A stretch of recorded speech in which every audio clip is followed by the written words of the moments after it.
Good morning. I'm pretty excited to welcome the gathering to the inauguration of the one-day virtual seminar for scholars on demystifying academic research, trends and techniques in English literature and English language teaching, organized by the Department of English and Other Foreign Languages, SRM Institute of Science and Technology, Ramapuram, in association with All India Forum for English Students, Scholars and Trainers. We would like to extend our welcome to our Vice Principal Academic, enthusiastic scholars, teachers, and my dear colleagues. Today's seminar promises an engaging and enlightening experience for all of us. It's important that researchers follow specific procedures and protocols when conducting the research. It's crucial to understand the parts of a research methodology to ensure research is organized, credible, and impactful. The seminar focuses on enabling the scholars to comprehend and apply the expertise by simplifying research strategies. Our distinguished resource persons will walk you through the various phases of research in both literature and English language teaching with a remarkable touch of their knowledge and wisdom in research. In session 1, Professor Manu Manat will focus on research in language, literature, and literary theory.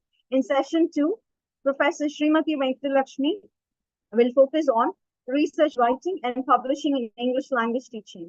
Thanks for joining us to widen your horizons and to keep pace with the dynamic world of research to achieve your academic pursuits. Now, I would like to request Dr. S. Leela, our professor and head of the Department of English and Other Foreign Languages, to deliver welcome address. Over to you, ma'am. Thank you, Maithili. Hi, good morning, everyone. We are very happy to invite you all to the inauguration of the one-day national virtual seminar for scholars on demystifying academic research, trends and techniques in English literature and ELT, organized by our Department of English and Other Foreign Languages, College of Science and Humanities, SRM Institute of Science and Technology, Ramapuram, in association with All India Forum for English Students, Scholars and Trainers. On behalf of the management and the Department of EFL, and on my own behalf, I welcome you all to this seminar. First and foremost, I welcome our revered Dean Academic, Dr. Saravanan, SRMIST Ramapuram, who has graciously consented to deliver the presidential address. I would like to extend my welcome to our Dean SNH, Major Dr. Venkatramanan, who has accepted to render the felicitation. I would like to welcome our VP Admin, Dr. Dilipan, and VP Academic, Dr. Saravanan, to this inauguration. I welcome Professor Manu Manat and Professor Srimati Venkatalakshmi to this seminar to share their expertise on research. I would like to express my gratitude to them for accepting our invite and to disseminate the valuable knowledge to the scholars. I also welcome the scholars and the academicians to this seminar. Once again, I welcome you one and all. Thank you.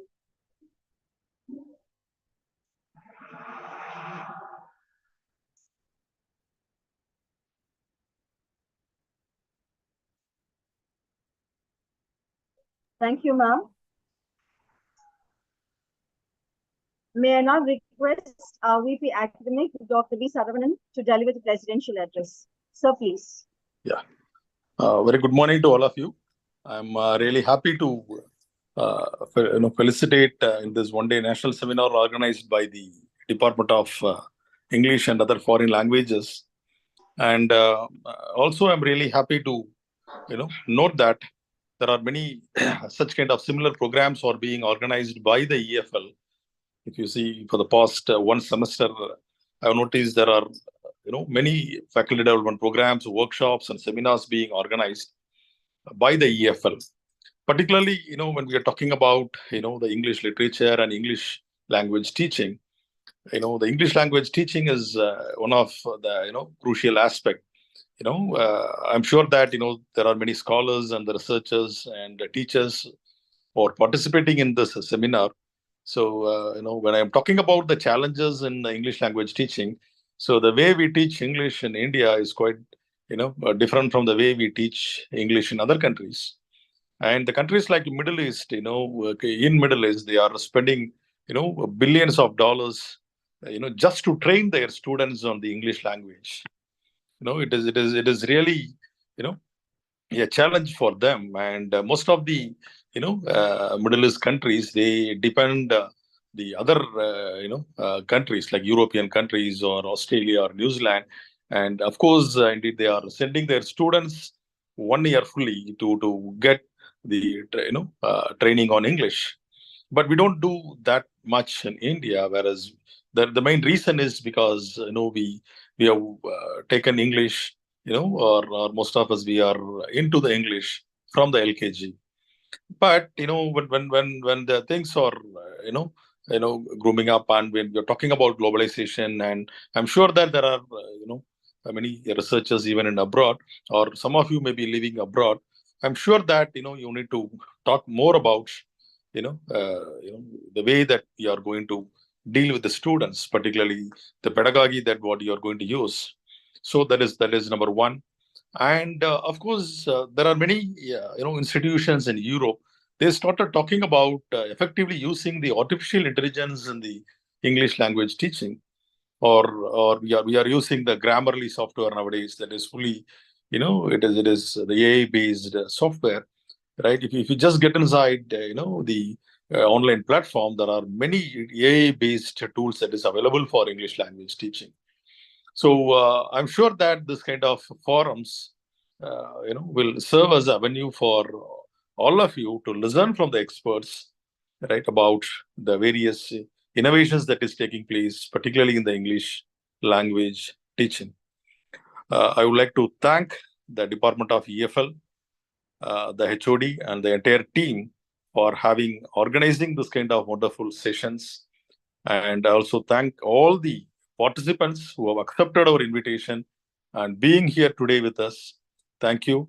And also thanks to all the speakers who have accepted our invitation and is going to deliver their experts, right? I'm sure that the experts input will serve as a great input for the other researchers or the teachers, which will really be a great help for their English language teaching. So thank you once again. Thank you.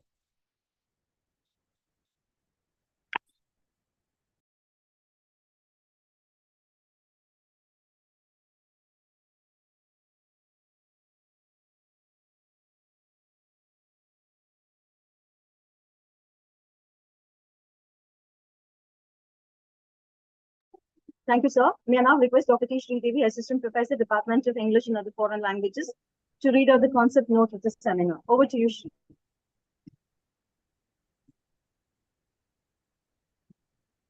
Thank you, Maithili. A very good morning to one and all presented here. Research in ELT and research in English literature are two distinct fields of study, each with its own focus and goals. Research in literature examines the historical, social, and cultural context of literary works, analyzes literary techniques and devices, and interprets the meaning and significance of literary works, evaluates the critical reception of literary works, and formulates new theories about literature. Research in ELT encompasses a wide range of activities, including developing and evaluating teaching methods and materials, studying the factors that influence SLA, assessing the effectiveness of different teaching approaches, exploring the use of technology in ELT, and examining the social cultural factors that affect language and English literature and ELT research is a constantly evolving process that requires scholars to navigate complex methodologies, engaging with diverse texts, and address contemporary pedagogical challenges.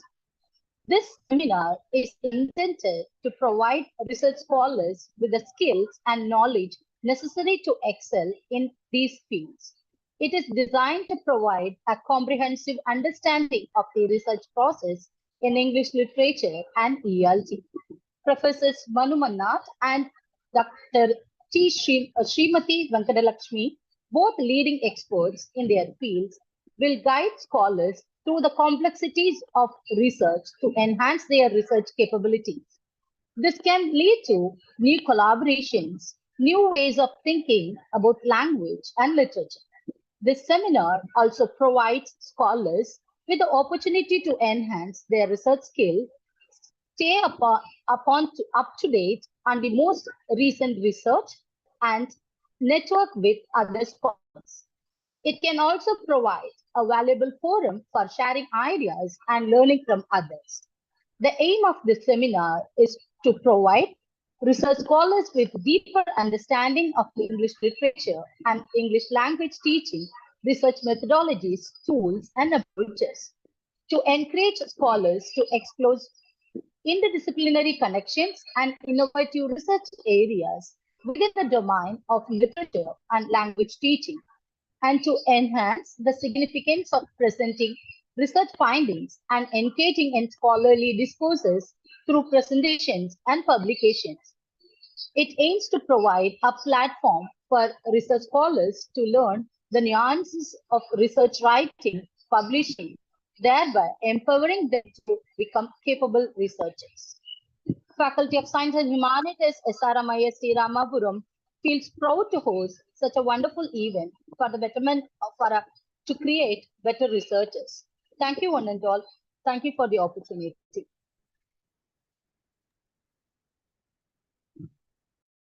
Thank you, Dr. Sridevi. Now, to wrap up the inaugural function, I would like to request Dr. K. Kavita to propose vote of thanks. Over to you, Kavita.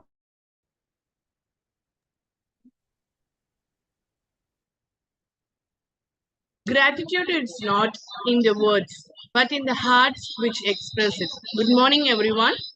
It has been such an honor to be part of this wonderful event.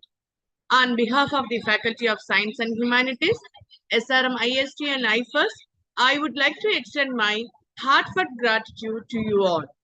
I thank our Dean, Major Venkatramanan, our VP Academics, Dr. Saravanan, VP Admin, Dr. J. Diliban, Professor and Head, Dr. Leela, for their support and guidance in making this event possible. I thank our esteemed Chief Guest, Professor Manu Manar, poet, research consultant, and publishing expert, for joining us today for this great event. It was a blessing to have intellectual minds with us and get to know their thinking process. A wide round of applause and thanks to all the participants who are going to make the event a memorable one. Finally, I would like to thank you all for present being here, for making the time to be with us, for taking the effort to join us and helping us make this event a grand success. Thank you all. Thank you all once again. Thank you. Thank you, Kavita ma'am. Now, we'll just go ahead with session 1. To start with session 1, now I'd like to introduce our resource person, Professor Manu Manar.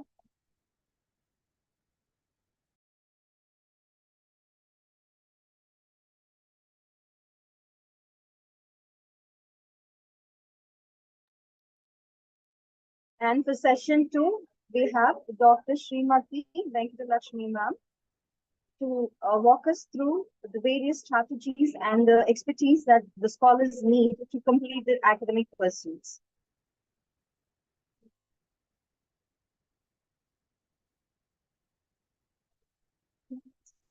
Let's wait for another couple of minutes for the resource persons to join us. Thanks for your patience.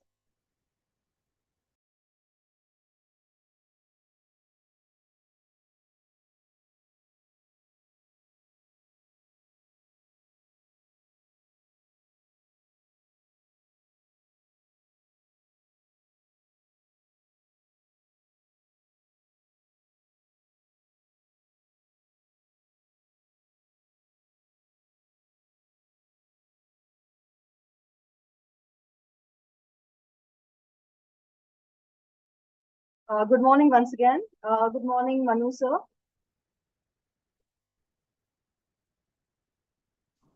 Hi, good morning. Well, I deem it a pleasure and privilege to introduce our resource person, Professor Manu Manar, to the audience.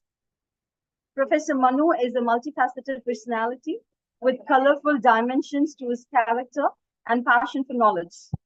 He was an assistant professor of English until 2017, and he's a poet, author, MOOC content creator, UGC research project, principal investigator, NET English trainer and mentor, USA certified career and academic counselor, AIFEST star campaigner, research consultant and guide, publishing expert, chief editor, AJRLE International Journal, online tutor, film critic, scriptwriter, lyricist, visiting professor, translator, editor, and proofreader.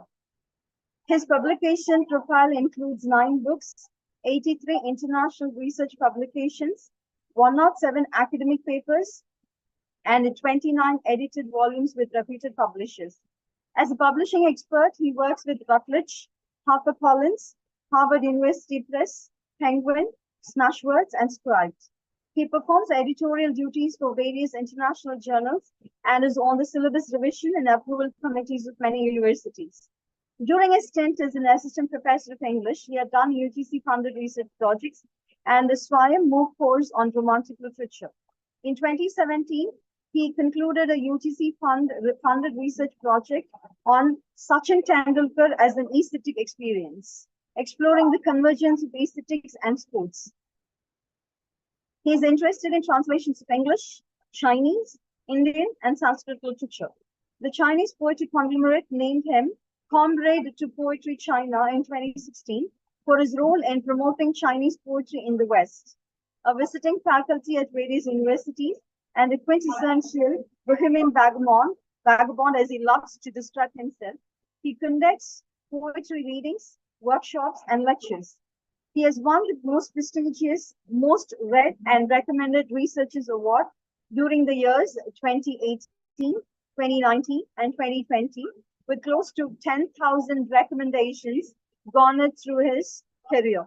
He offers part-time research guidance to 27 research scholars, 2 awarded already from India, Iran, Australia, KSA, Indonesia, etc. Currently, he leads a 6-month online research mentorship program, RMP, on Romantic literature, 21st century perspectives in collaboration with creative writing departments at 8 international universities.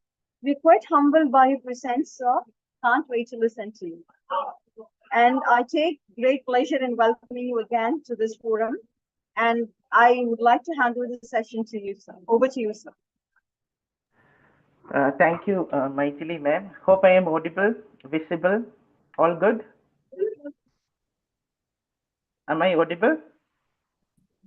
Yes, sir. Okay. Good. I guess I am visible because I cannot see me. I hope I cannot see anyone either. Dr. C. Sridevi is smiling. And, yeah, I cannot see anyone else, but I hope I will be able to see more people. I would really wish that you people please turn your videos on and be a little interactive in our sessions. That would be always very good when it comes to research and research methodology, research writing, publishing. Thank you, Tripti. Thank you, Rohini, for turning your videos on. It's a big help. Kanishta, thank you. So, friends, I hope you have had a wonderful inaugural lecture or whatever certain things were happening. I just got ready, so I couldn't attend any of those. But I'm sure that you look all happy and energetic, and that is a bit of an irony. We rarely find people interested when it comes to research. So definitely, you are wonderful people. Now, my dear friends, I hope you all joined because you wanted to know something or learn something through this program. It's not like you joined just to get a participation certificate or to get some API score. No, that isn't the point in conducting such an event, online thing on research in literature and ELT.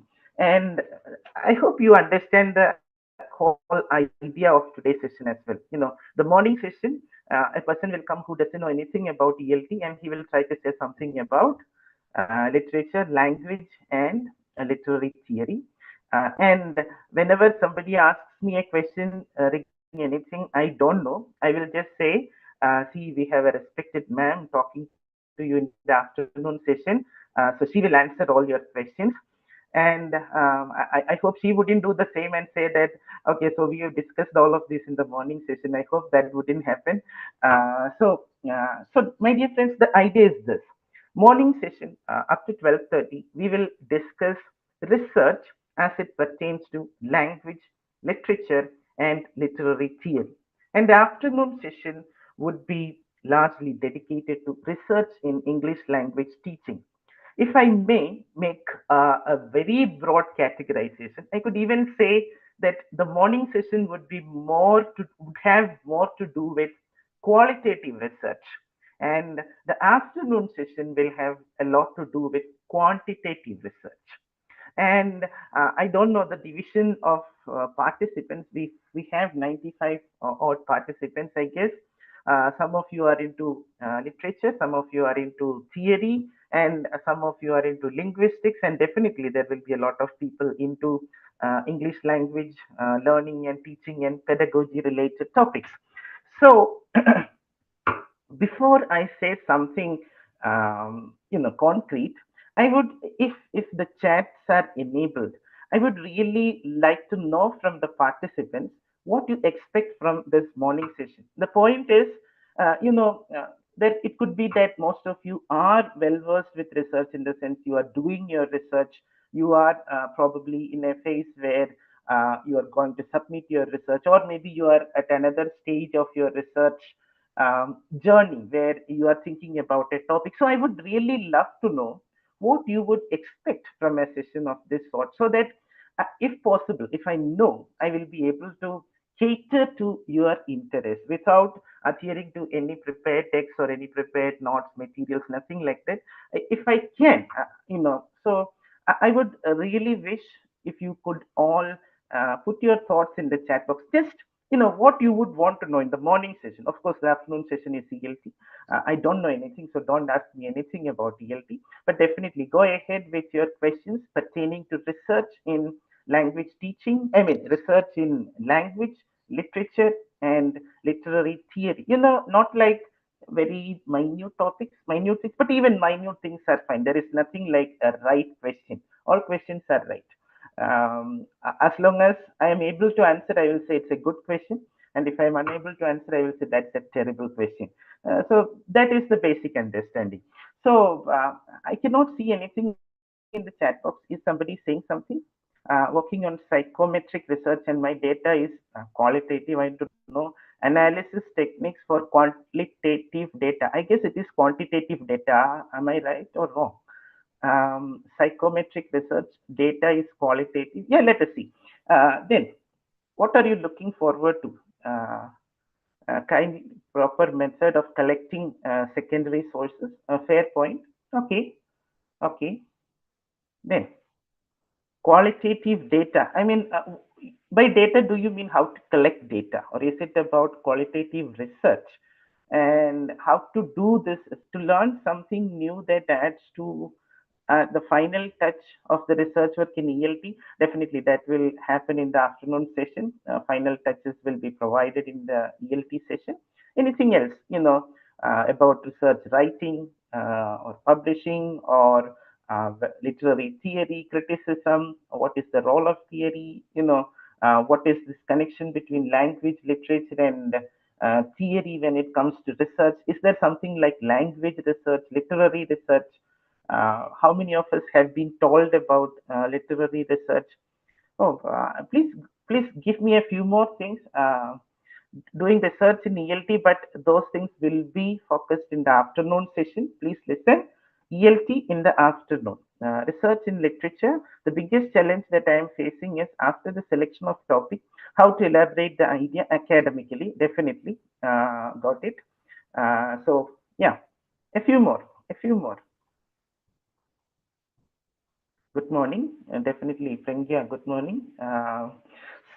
So, if you have questions, please do ask. It is not like I am answering the question, but I will try to, arrange my lecture in such a way that I will be able to cater to your interest. So that is the whole point, but I guess that you are more interested in just listening, and most of the questions I got were connected with ELT. It doesn't matter. Now, literature review is vast. Okay, how should we limit it to our study when it comes to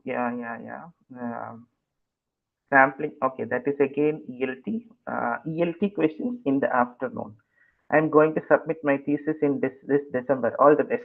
Okay, I guess your interests are multifaceted and extremely varied, and most of these questions pertained to ELT. Should I assume that most of the participants are from ELT, or is it that literature people are always quite subdued and they wouldn't want to come overboard and say something? Whatever it is, I guess we are getting more answers with ELT and literature work. Okay, fine. Thank you. Thank you for your responses, everyone who responded. Thank you so much. Now, I'm just thinking, the timing of this program. It is kind of sandwiched between the semi-final and the final World Cup. And had India not entered the final, we wouldn't have been so worried. But now it looks perfect that we learned something about research today, and then tomorrow we will be back final of the World Cup, and we have high hopes and aspirations. And we were quite happy when Virat Kohli broke Sachin Tendulkar's record of 4900s, and he scored his 50th one as well. And a sense of euphoria pervades our countenances or our mindscape. So that's all very beautiful, and that is where I thought there is something literary and linguistic about many of the things that happen during a cricket match. For example, you hear people using swearing words during a cricket match when they get out, when the umpire refuses an appeal, they use swearing words. And we have had many controversies across the history of cricket, or any game for that matter, where controversies loom large. And I would want to take you back. I mean, I don't know whether all of you were born at that time. At a time when Sachin Tendulkar and Andrew Simons and Harp were all playing. So there was something called the Monkey Gate scandal. The Monkey Gate scandal. It was a very heated series going on between India and Australia, and Harbhajan Singh was one of our lead bowlers. Of course, Sachin Tendulkar was batter, and Andrew Simons was one of the key all-rounders for Australia. And a controversy broke out when Andrew Simons and Cricket Australia lodged a complaint with the ICC match referee, stating that Harbhajan Singh called Andrew Simons a monkey. Now, you know that Andrew Simons is a person from an indigenous community, and so definitely calling Andrew Simons a monkey would amount to racial abuse. And so Harbhajan Singh was suspended. India were given demerit points. So many things happened. And the BCCI appealed on behalf of Harbhajan Singh, saying that it is just blown out of proportions, and that Harbhajan Singh never called Andrew Simons a monkey. And there was only one witness to the whole saga. It was Sachin Tendulkar, because Sachin Tendulkar and Harbhajan Singh were batting when this thing happened. So Sachin Tendulkar, he's considered a gentleman. He's considered a very decent, nice cricket player. So his views on the matter gained a lot of importance. So what does he think? Would he say that Harbhajan Singh in fact called Andrew Simons a monkey? If that is, then the punishment will be bigger. But Sachin Tendulkar said during the inquest, during the what you call inquiry procedure, Sachin Tendulkar supported Harbhajan Singh, and he said Harbhajan Singh said something, but he didn't call Andrew Simons a monkey. Instead, he said, Teri maa ki in Hindi. Teri maa ki, your mother's. Now, this is a very famous, infamous, abusive usage in Hindi, maa ki, Teri maa ki. Then what happened was, of course, the inquiry committee was satisfied. They looked at the video footage and the lip movement of Harbhajan Singh, and it very much resembled Teri Maki, not monkey, but Teri Maki. And consequently, Harbhajan Singh was acquitted of the crime. He was allowed to play the next game. Everything was sorted. Now, here comes something that would definitely interest us. You know, Sachin Tendulkar clarified to the inquiry committee that Harbhajan Singh had used an abusive word in Hindi and did not call Simons a monkey, as he seems to have understood. And we all understand what this Teri Maki means. I don't have to go at length on it because, now your mothers or mothers. Mothers, okay, so he just said your mothers, right? Teri Maki, your mothers. What about the mother? So was he trying to say your mother's chicken biryani was very delicious, or your mother is such a nice woman? Was it what Harbhajan Singh was trying to say? Mothers, what Harbhajan Singh would say? Well, nothing. It's just your mothers. I mean, I just wanted to pay my tributes to Andrew Simons's mother. We very well isn't the case, but there is no way anybody can prove what was there in Harbhajan Singh's mind. And it doesn't end there. Though the literal meaning doesn't mean anything derogatory, it has become more akin to something like being told a son of a thing. How does it work? How smart an abuse is this? Think about it, Teri Maki as an abuse. You scream at someone, Teri Maki or Maki, and then just make some lip movements without actually saying something, or just say something in a mumble, and the poor guy at the receiving end is left to his imagination of what you actually meant because you didn't complete your sentence. So the other guy at the receiving end is imagining, what about my mother? What is he talking about my mother? And the severity of the abuse is directly proportional to how much of a pervert the listener is. Not how much of a pervert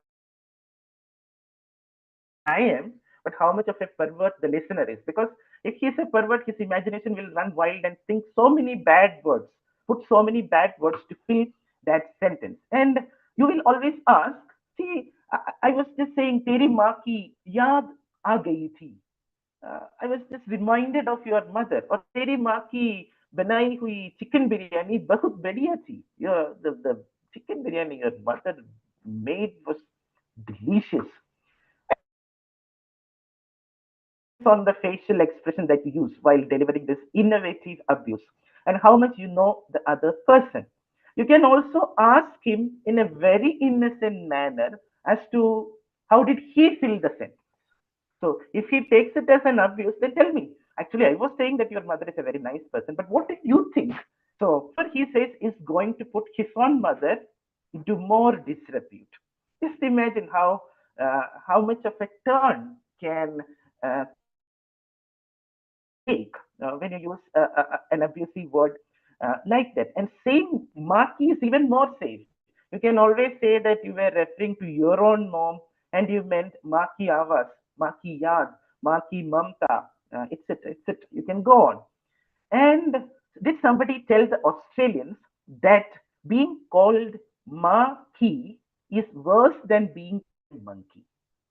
Of course, it tells us a lot about our perverted priorities and distorted, ways in which we live our life. Monkey is a bigger abusive word than maki, and we know that it is not true. But there is no punishment if you abuse somebody's mother.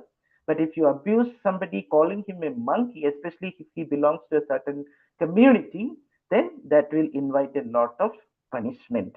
And this is where I will leave it for the time being. But I'm sure that we are thinking about language increasingly. what is said and what is being unsaid.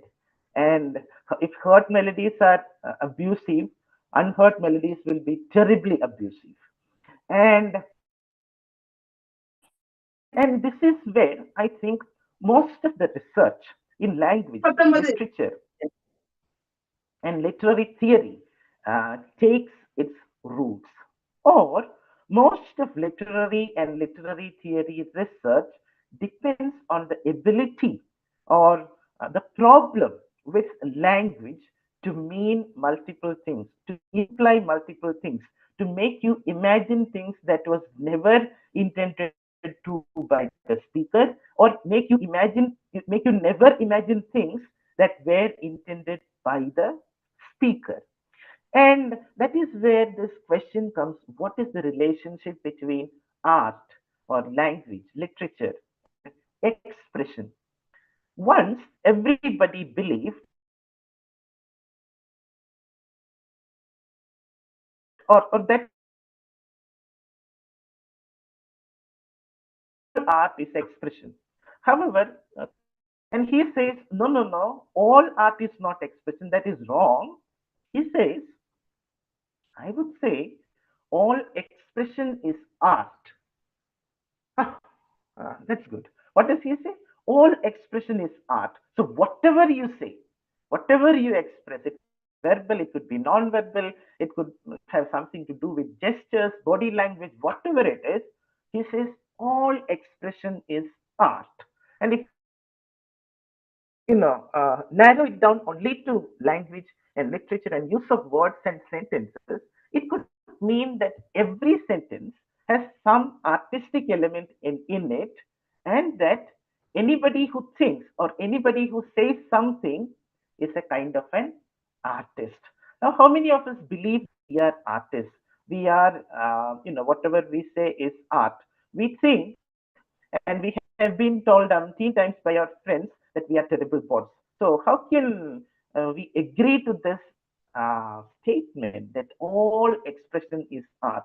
Anyway, our friends aren't able to understand and appreciate the art beyond whatever we are saying.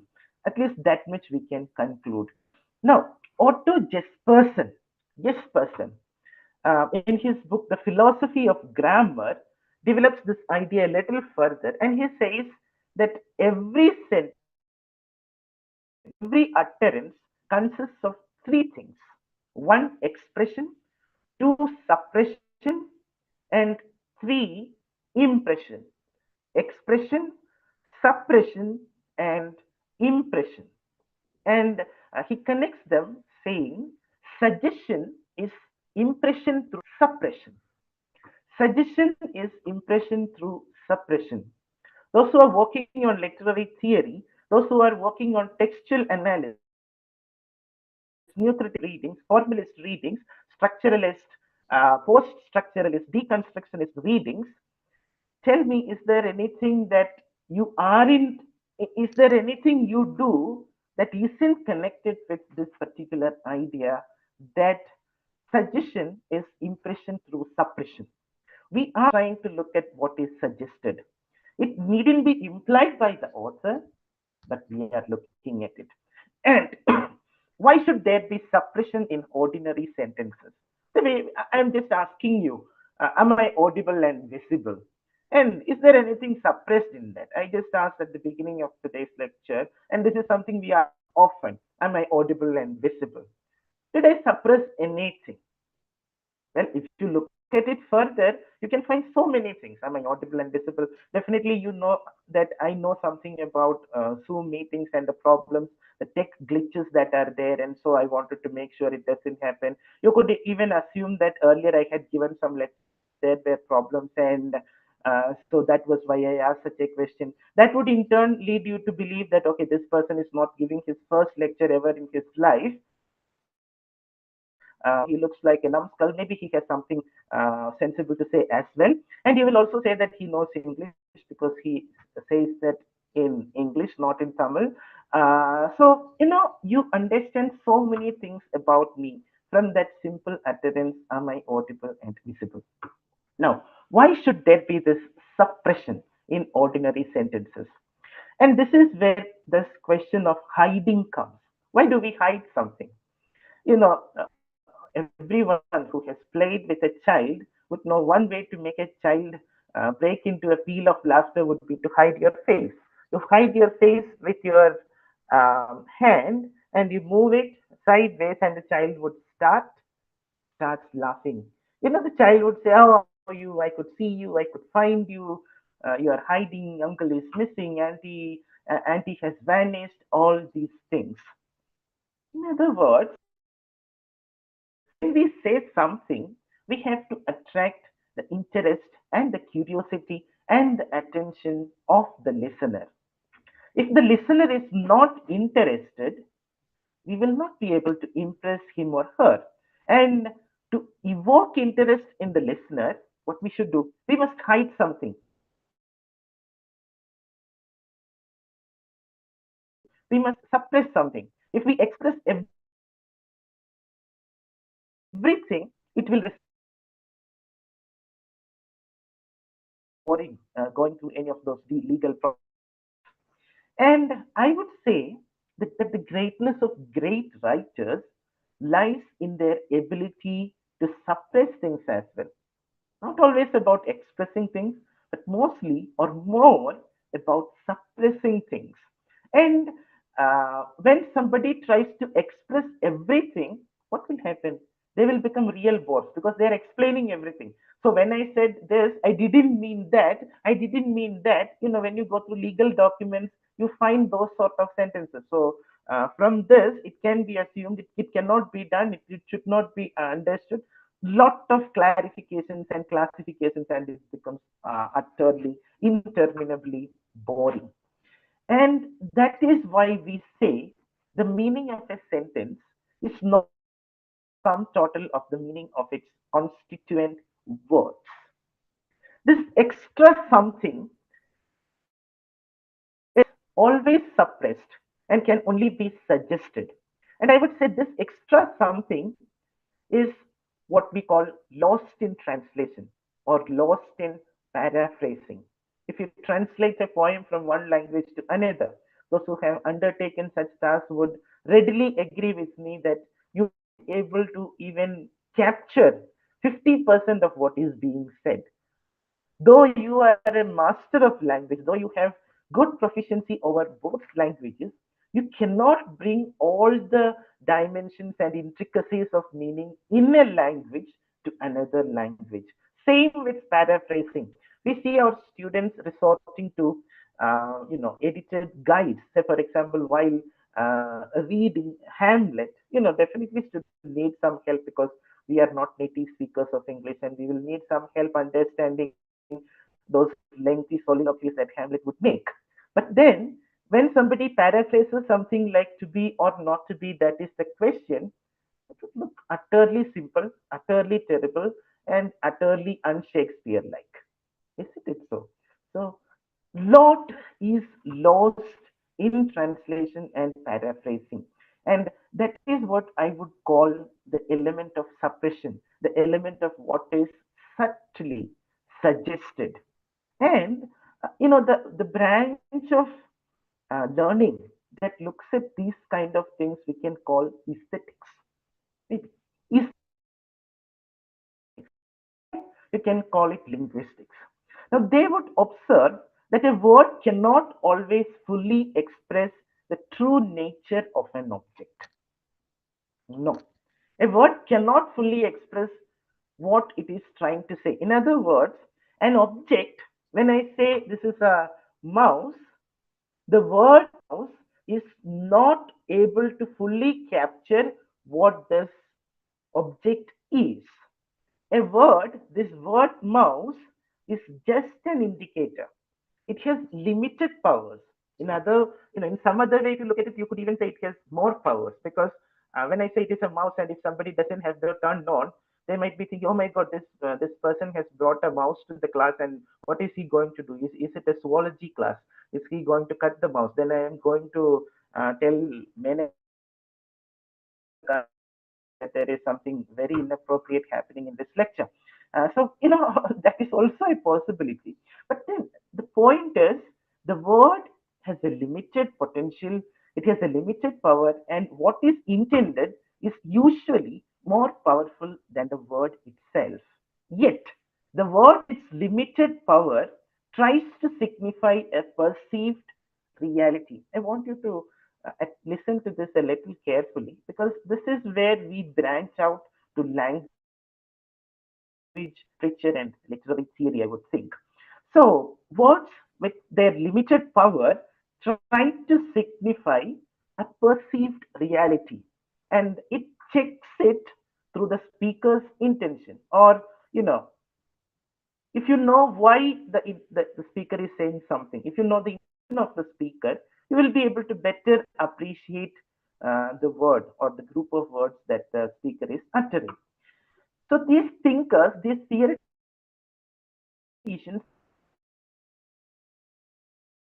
linguists, or these aestheticians about the limitations of language to even describe absolute reality. You know, when you come to Indian aesthetics, for example, they say you have to use language to describe God, and that is never possible. God is the absolute reality and cannot, reach anywhere close to that transcendental signified through whatever signifiers you can use. Now, what these people were trying to put across was reality transcends language. In other words, reality is much than language.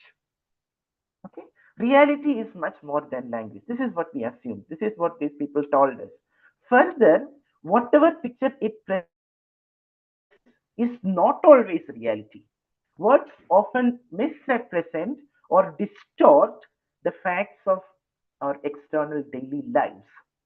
Thus, the conclusion I would want you to draw is this: the linguistic world and the external world do not always perfectly synchronize. There is a big difference between the world as it is presented in language and the world as we know, as we perceive through our senses. There is a big difference.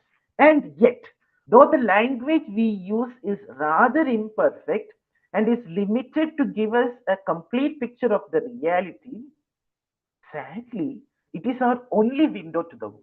Without language, we cannot grasp anything. We cannot communicate. I'm not speaking about verbal language alone. Think about all non-verbal language as well. Without that, we cannot understand, we cannot make sense of the world. We have to make, what we can do is make the best use of what is available. In other words, we have to make the best use of that unique faculty gifted to us human beings known as language. This is all we can do. Now think about it. Think about it. Is it all that there is? Without language, doesn't anything work without language? You know, think about traditional criticism, literary criticism. Traditional literary criticism, I would mean literary criticism before the advent of literary theory, say in the 1950s and 60s. So, traditional criticism believed in two major arguments. One, traditional criticism believed that the author was the creator of meaning, or the author was the originator of meaning. And whatever the author intended, whatever the author had tried to communicate in a work of art, is meaning. It is not what the reader reads into the poem. Thus, authorial intention is the meaning of a work of art. This is what traditional criticism taught us. And traditional criticism also told us that if you are a good reader, if you are a competent reader, if you are a Sahridaya, you will be able to come very close to what the author intended. In other words, there is some definite meaning in every utterance, in every work of art, and which is its meaning. And if one knows how to approach it in a proper way, if you are a good reader, if you are a sensible reader, you will be able to recover at least partially what is intended by the author. This is what traditional criticism told us. However, modern literary theory begs to differ. Modern literary theory first talks about the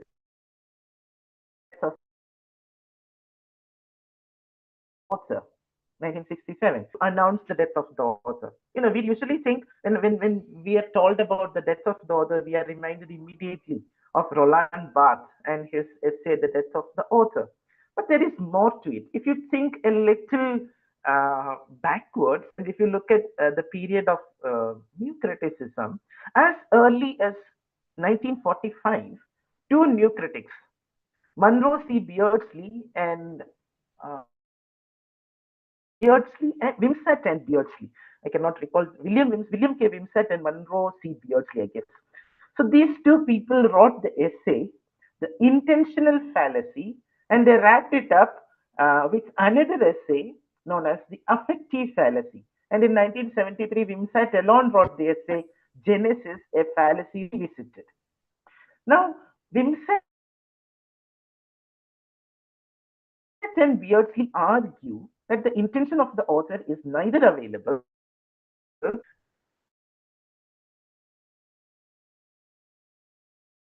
thus, as early as 1945, the phrase came into currency only in 1967. Michel Foucault also speaks about the death of the author in his essay, What is an author? Yes, what is an author? Oh, not even death of the author. Death of the author at least says that there is an author. And now Foucault says, what is an author? And Derrida too has spoken about the death of the author. In other words, structuralism and post-structuralism announced the death of the author. Structuralism made it very clear that the human being is neither the originator nor the destroyer of meaning. According to them, it is the system that gives meaning. It is all the system, the structure that gives meaning. Think of the famous example of a ball pushed between two posts. If it is through the right two posts, it will become a goal. If you push it through the other post, it will not become a goal. In other words, it is the structure, it is the system that gives meaning to something. That is what the structuralist said. Now, a corollary to the death of the author is the birth of the reader. Or in other words, till the post-structuralist times, or till the advent of reader response criticism, the poor reader was always forgotten. He had to read everything, he had to make sense of everything. Without him, people could not write anything. Still, people always forgot the poor reader. But suddenly, in the 1980s and 90s, Stanley Fish, Wolfgang Iser, these people with their reader response theory and reception aesthetics propounded by Hans Robert Jooss, a former student of Gadamer, these people argued that a text has no existence independent of the reader. And they ask, without the reader, how can the text come into being? The text has only a virtual existence, and it is brought to life, it is actualized only in the act of reading. Therefore, the reader is as a creator as the writer himself or herself is. In other words, these reader response critics argue that whatever has been created is created by the reader. Now, let us move a little further. I'm taking you through traditional criticism to modern literary theory and a little forward as well. Richard Kearney, for example, in his work Modern Movements in European Philosophy, in his introduction, he says, the question of meaning could no longer be taken for granted. The question of meaning could no longer be taken as granted. What does that mean? We are not sure of meaning. We are not sure if there is a meaning. We are not sure whether we can understand the meaning, if at all there is a meaning. And think of the very title of Stanley Fish's essay. Is there a text in the class? Is there a text in the class? He doesn't ask, is there the text in the class? He asks, is there a text in the class? It asserts this idea. What does he say? All his students had the Norton Anthology of American Literature, and Stanley Fish argues that materially they all have the same, but otherwise they all have different texts because the way each one reads the text is different. In other words, no two texts are the same. No two texts are the same. And this is my answer to so many people who would ask me, sir, is it okay to do a reading of Shakespeare's Hamlet? Is it okay to do a reading of um, John Milton's Paradise Lost? Because I love it so much. But my professor says, my supervisor says that it is overworked. You cannot do it. You should not do it because it is overworked. However, if Stanley Fish is to be believed, if modern literary theory is to be believed, no two texts are the same. So the text called Hamlet that you are reading is a totally new text. Nobody has read that text called Hamlet that you have in your hand. This is the truth. Now, whether it is actually accepted by our research community and academia is an altogether different matter.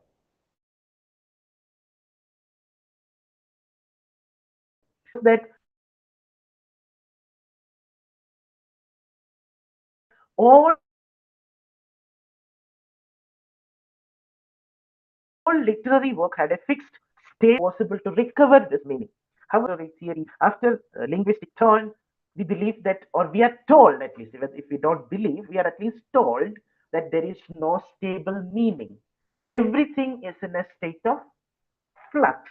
Everything is changing. Everything is, not fixed. It's always changing. Meaning is constantly created and recreated by the reader. Earlier, the question was, what does the text mean? You know, in our literature classes, many of our senior teachers would have asked this question to your students. What does Robert mean when he says this, something there is that doesn't love a wall? What does Robert Frost mean by this sentence? We all ask this question. However, today, particularly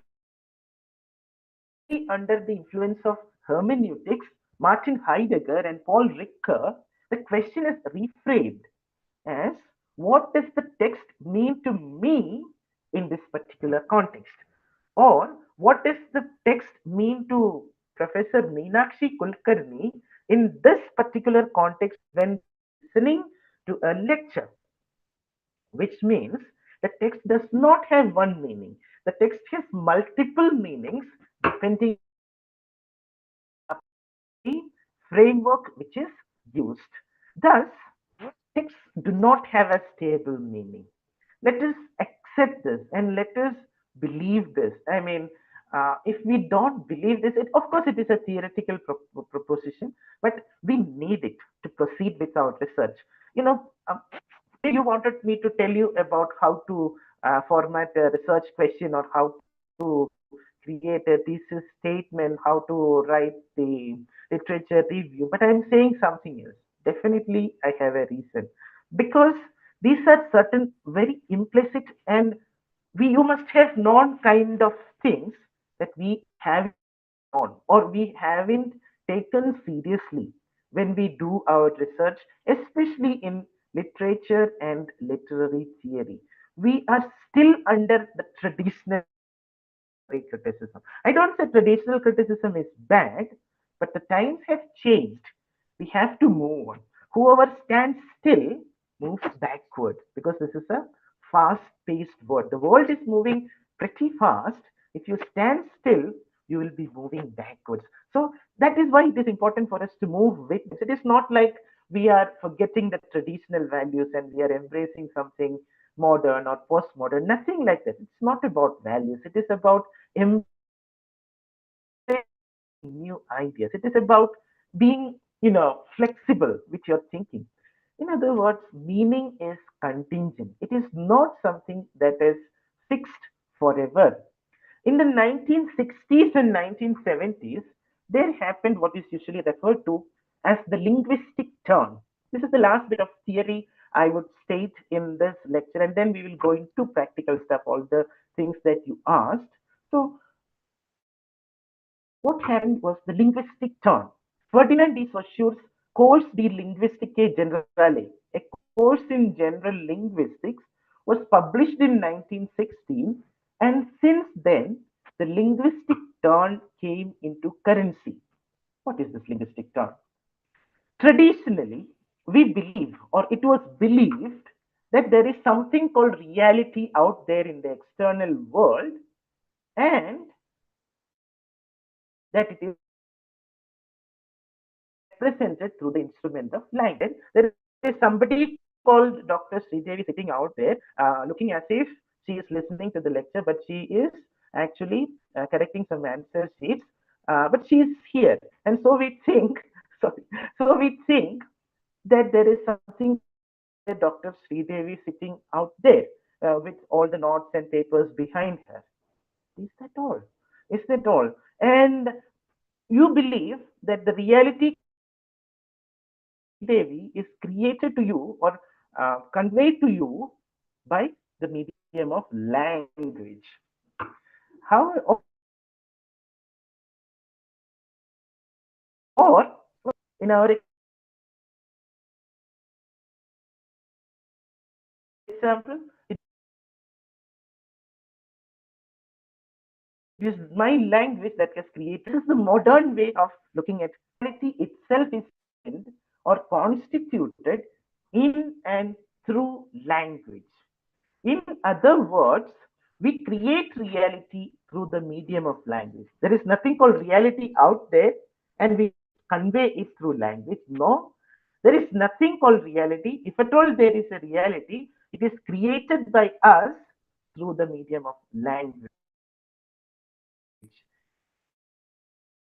So, this idea of empiricism or positivism, Edmund Husserl, logical investigation, these people attacked empiricism and idealism. So, and Martin Heidegger, in his book Being and Time, published in 1927, translated into English in 1962, he says, language is the house of being. Language is the house of being.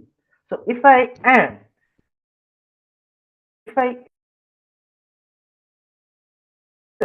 if Meenakshi ma'am is happening, it is only because there is something called language. Outside language, you or I, Dr. Sri, oh my voice is breaking. I wasn't looking at the chat. Is everybody finding it difficult to listen to me? Is there a problem with my audio? Okay. What should we do? Voice is breaking, sound is repeating. It's very nasty. So shall I try to leave and join again? Would that help? Let's give it a try. Give me a moment.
Is it any better now? Is it better? Yes, sir. Okay, thank you. I mean, if there is a disturbance, please come on audio and tell me, because I'm looking at the faces of people who have turned the videos on, and that's when I can communicate. That's why I'm not looking at the chat box, and if I look at it, I will get confused because I'm very bad at multitasking. So if there is any problem, just turn your audio and let me know. No problem at all. Thank you. So what were we discussing? Okay, and I was reminded of some of the traditional rhetoricians who would say that that a passionate orator would make his voice reverberate. I guess Zoom has enabled me to echo, to make sure that my voice echoes in the hearts of people who are listening to it. I'm sure that many people must have left the meeting as well after such terrible echo. Anyway, my dear friends, so I'm getting this admit notice now. Okay. Somebody wants to get admitted. I have admitted them, though I am not a doctor. Okay. So I've lost track of where we were. What is the name of the book that you quoted just now? Martin Heidegger, Being and Time. Being and Time, published in 1927 and translated into English in 1962. Martin Heidegger, Being and Time. It's a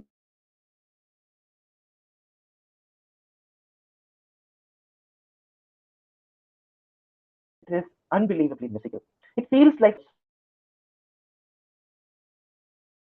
rich imagery, such rich metaphors. I will give you an example of a sentence. In his work, Introduction to Metaphysics, Martin Heidegger says, words in language are not wrappings in which things are packed for commerce of those who write and speak. What is it? Words in language are wrappings. It is not like the wrappings of a chocolate. No, are not wrappings in which things are packed for the commerce of those who write and speak. We believe that language is our personal property, that we can use it for communicating. So we just give it an inferior position, as if it is an aid to us. Language is an aid to us. However, Martin Heidegger says, and this is a beautiful sentence, you would agree, I hope. It is in words and language that things first come into being and exist. It is in words and language that things first come into being and exist. So, if there is one Rohini sitting here, if there is one Maheshwari sitting here, what does that mean? They have come into existence the moment I uttered their names. And had I not uttered their names, they wouldn't have existed. Now, Maheshwari and Rohini would have very blasphemous things to say about me, to say that they don't exist. But this is the idea that Martin Heidegger tries to put forward. Just think about it. Without language, we cannot even think. Without language, we cannot even think. Can anybody here think without using language? I will give you a handshake, or I will give you a virtual Kit Kat if you can think without language. Heidegger says language is the house of being, and this is the linguistic turn. This is the linguistic turn, and this is where all our theory is situated. This is where all literary research is situated, post the linguistic turn. And if we understand the essence of this linguistic turn, I'm sure you will have no difficulty interpreting a text whatever way you would want to take it. It's so simple because reality is created through language. There is nothing called reality out there. It is not just about any literary text or anything. It is also about everything, every reality. This is the point. And the poets like Shakespeare or Milton or Kabir or Tulsidas or Kalidasa, they select their words, winnowing away the chaff from the grain. And only readers of equal scholarship and literary taste can truly appreciate their poetry. But however, think about the meanings of words. I will just mention three types of meanings and then we will go forward. It's something believed and taught in Indian aesthetics, and it is an Indian concept. But it is not, this concept is only there in India, not like that. So they believe that words have three types of meanings. The first is the primary literal meaning, or the meaning that you can get from the dictionary, the primary literal meaning. And If the primary literal meaning is inappropriate in a given context, then one moves to a secondary meaning. And this secondary meaning is known as contextual meaning. And if we are not happy with even the contextual meaning, then we will go beyond the contextual meaning and we go to the tertiary suggested meaning, which may or may not be the same as the meaning intended by the speaker. It doesn't matter what speaker intended. A word can carry multiple meanings. We should explain in some way how only one of those meanings is conveyed at a time or is apt in a given context. Right? Primary literal meaning, secondary contextual meaning, and tertiary suggested meaning. And I would say it is in this tertiary suggested meaning that we find immense possibilities. Yeah, we can fill a little bit with secondary meaning as well.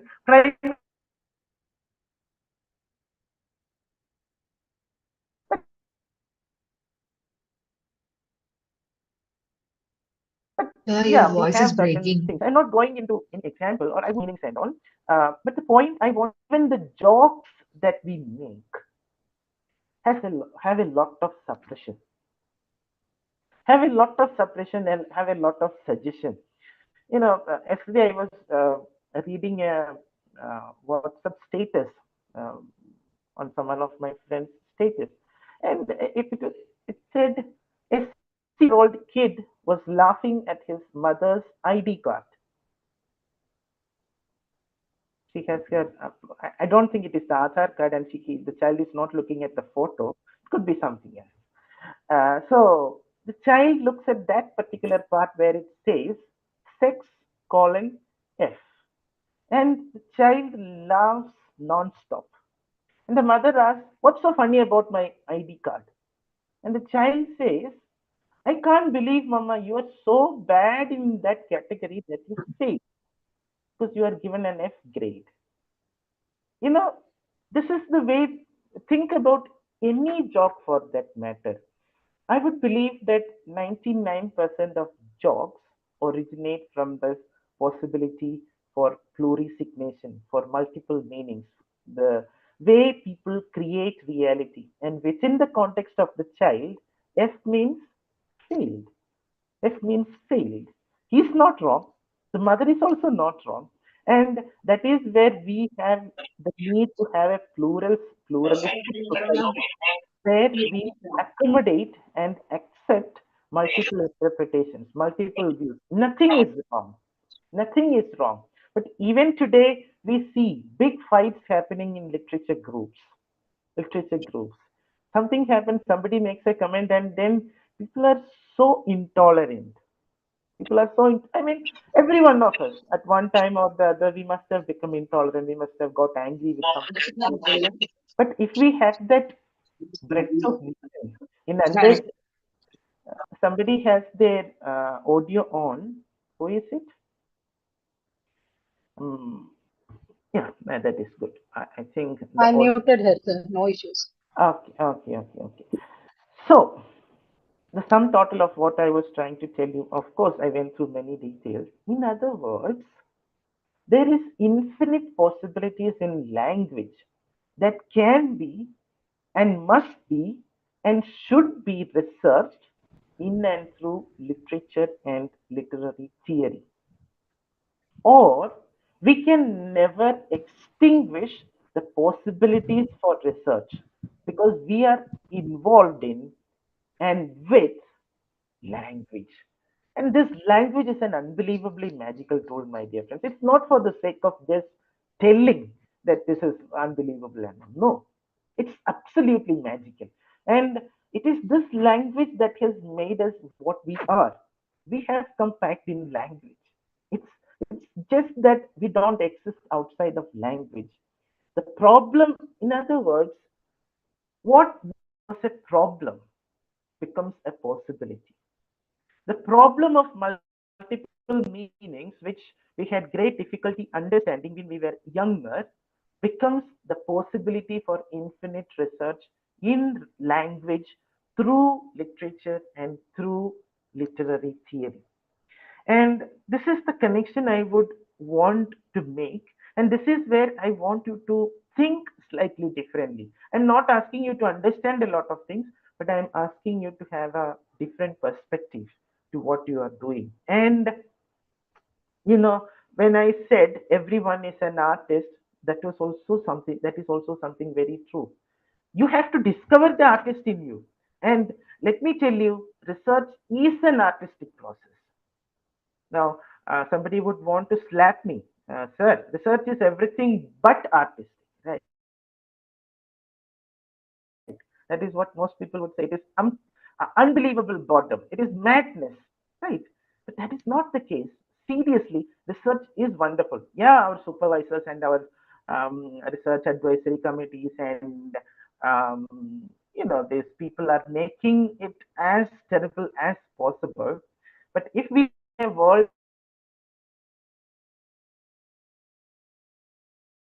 of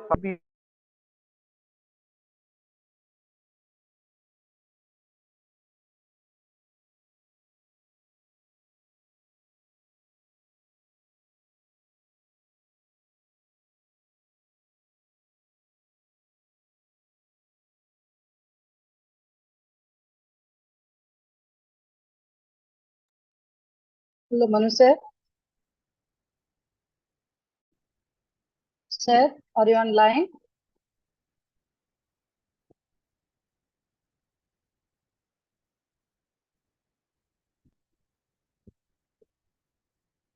Hello, sir.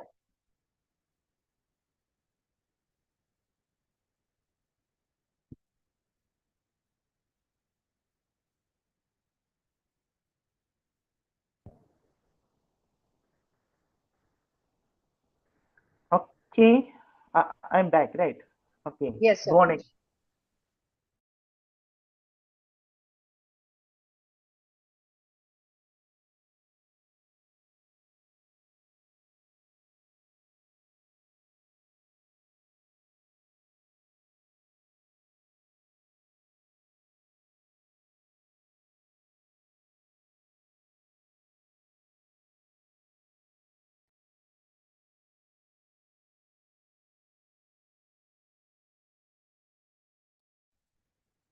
Hello, sir.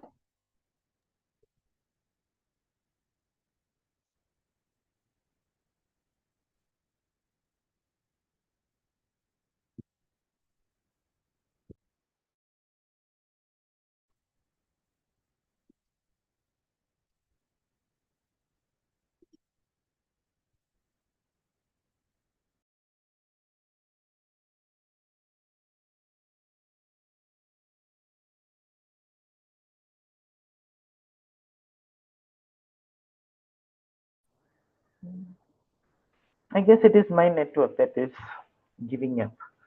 Uh, it believes that you people are you people require a little bit of empathy and sympathy, and that it is unfair to speak non-stop. Uh, you know, but I think Sridevi ma'am would tell us when we will have biscuits and tea. Until then, we will continue. So I was talking to you about method in madness. The phrase is derived from the play Hamlet by William Shakespeare, performed in 1602 and considered by many as one of the finest plays ever written. Mona Lisa of literature, Hamlet. And this particular line is spoken by Lord Polonius, Hamlet's would-be father-in-law. He was never to be. Though this be madness, yet there is method in it. That is what Polonius says about Hamlet's madness. Though this be madness, yet there is method in it. And I think when it comes to our research as well, most research students consider research as some form of madness. Think about the popular definitions of research that we see in memes, popular definitions that we see in the tragic WhatsApp status of researchers, which are hidden from their supervisors. So you will find questions like, who is a researcher? An academic who has learned more and more about less and less, that eventually they know everything about nothing at all. This is one kind of definition given to a researcher. Or somebody would say, research is what you do when you don't know what. Okay, please record, no problem. Somebody is telling me this meeting is being recorded. Okay, so mind your words. That is what that lady is telling me. Mind your words, this meeting is being recorded. Now, if research is madness, okay, probably she got upset with this research is madness statement. Okay, no. If it is madness, then why should we do it? Well, we do it. We have to do it. That is it. It is like asking why someone should leave or why someone should get married. Right. Research is like marriage. You never know how tough it is until you fall into it. And once you fall into it, you want more company. So you encourage others to fall into the trap. As Mephistopheles would say, it is, even in hell, it is better to have company. You cannot get out of it and you cannot get into it. You have to act before the world as if you are happy. Your WhatsApp statuses every day should say that you are living in a paradise and your husband or your wife is an absolute angel descended from the heaven, directly sent by God to be your betterest half. Yeah, you share something in common, regret. Both partners share regret. So common factors. Until you marry, there is no girl as beautiful as your bride, no boy as beautiful as your groom. And until you start your research, there is no better topic in the world. Once married, all other girls are beautiful than your wife. Once I register for PhD, all other topics are immensely better than my topic. After marriage, you realize that there are things like family responsibility, bringing up children, managing the expenses, washing clothes, washing plates. After registering for PhD, you realize probably by the time you submit your thesis that there are things like research methodology, hypothesis, MLA handbook, plagiarism, supervisor signature, washing supervisor's plates, all these things. Most people consider research as a necessary evil. Yeah, it's a tragedy, but we have to go through it. It's terrible, but I don't choice. I have to do it for completing the course requirement, for status, for impressing my future mother-in-law, to get a job, to keep that job, to make sure that I'm not fired from the job, to make sure that my API score looks healthy. What should I do? I have to do research. Now, how to enjoy research? It's such a tragedy, and now you are talking about enjoying research. To enjoy what you do, we need to do what we enjoy. Now, how can we make research an enjoyable activity? Absolute tragedy, right? True researchers are the best researchers in the world, and this I can attest. I have seen people enjoying research. Not many, but there are people. I would say they are the best researchers in the world, and they are people who enjoy what they do. They're passionate about what they are doing. Others think that these people are workaholics, right? If somebody calls you, or if you think you are a workaholic, very well you are grateful about whatever your colleagues are saying. Teachers would know what I'm talking about. There are some workhorses and there are some people who would be pets of the management who would do nothing. Now we are workaholics. We cannot enjoy anything. That is not the case. Research can be made an enjoyable activity without a doubt. They are passionate about what they do. They enjoy what they do. How? By finding a method to this madness called research. If we understand what we are doing, we will start enjoying it. Unfortunately, many of us even submit our thesis without knowing what this whole thing was. And only after we become a guide, and when our scholars come and ask us, sir, what is research? Then only we are thinking about it, and then only we are, the Indian way of saying, then only I will check all the Kotari book, and then only I will find what is research methodology, and then only I will find that there are tools and techniques, and then only I will find there is ANA and whatever. So the thing is, knowing what you are doing is the first step to enjoy something. And it is not an impossible thing to know what you are doing. It's simple. Just that we need to be a little patient. We need to be a little careful about what we are doing. And we need to spend some time trying to understand what it is. Right. Before marriage, you are sent on leather hunts with your prospective partner. You can call it dating. You can call it understanding each other. But this understanding each other is very much necessary in research as well. You have to know what you are doing. Unless you do that, you cannot proceed. And that is where the question arises: what should we know, and how should we know that? So, what are the things we should know? Definitely, there are some basic skills required for us to be researchers. One, we need to have proficiency and fluency in English language, especially written language, and a specific subcategory known as academic writing, where I and you do not exist. Right? In research writing, we are told you should not write I, you should not write you. It should always be objective. It should always be impersonal. So, though our entire life is about I, our research is never about I. And that is part of the problem. We never think of I when we do our research. And that is a big mistake that the research community has taught our poor research scholars, that you should not use the first person or the second person. It's a complete wrong knowledge. It's completely wrong. Look at the best researchers in the West. Look at every good researcher. They use I and my, they use anecdotes, they use humor, they use lot of things to make their research interesting and compelling. So, yeah, of course, we need fluency and proficiency in language, but then right now we have Chat GPT with us, we have then lot many AI tools out there, and nowadays we are more interested in attending webinars on AI tools because we know that there hides my PhD thesis. In some of those softwares, they have written my PhD. I just need to take a printout of it and then submit it, and my PhD is over. So, that is the way AI is changing our research climate. But that is not at all going to happen because AI detectors are already in place. And then they are selling softwares to escape AI detectors. So all these things are happening. Anyway, I have no doubt that AI has helped big time in improving the language quality of whatever is written. And I believe that knowing English language is the yardstick of anyone's brilliance or greatness. It's just one skill.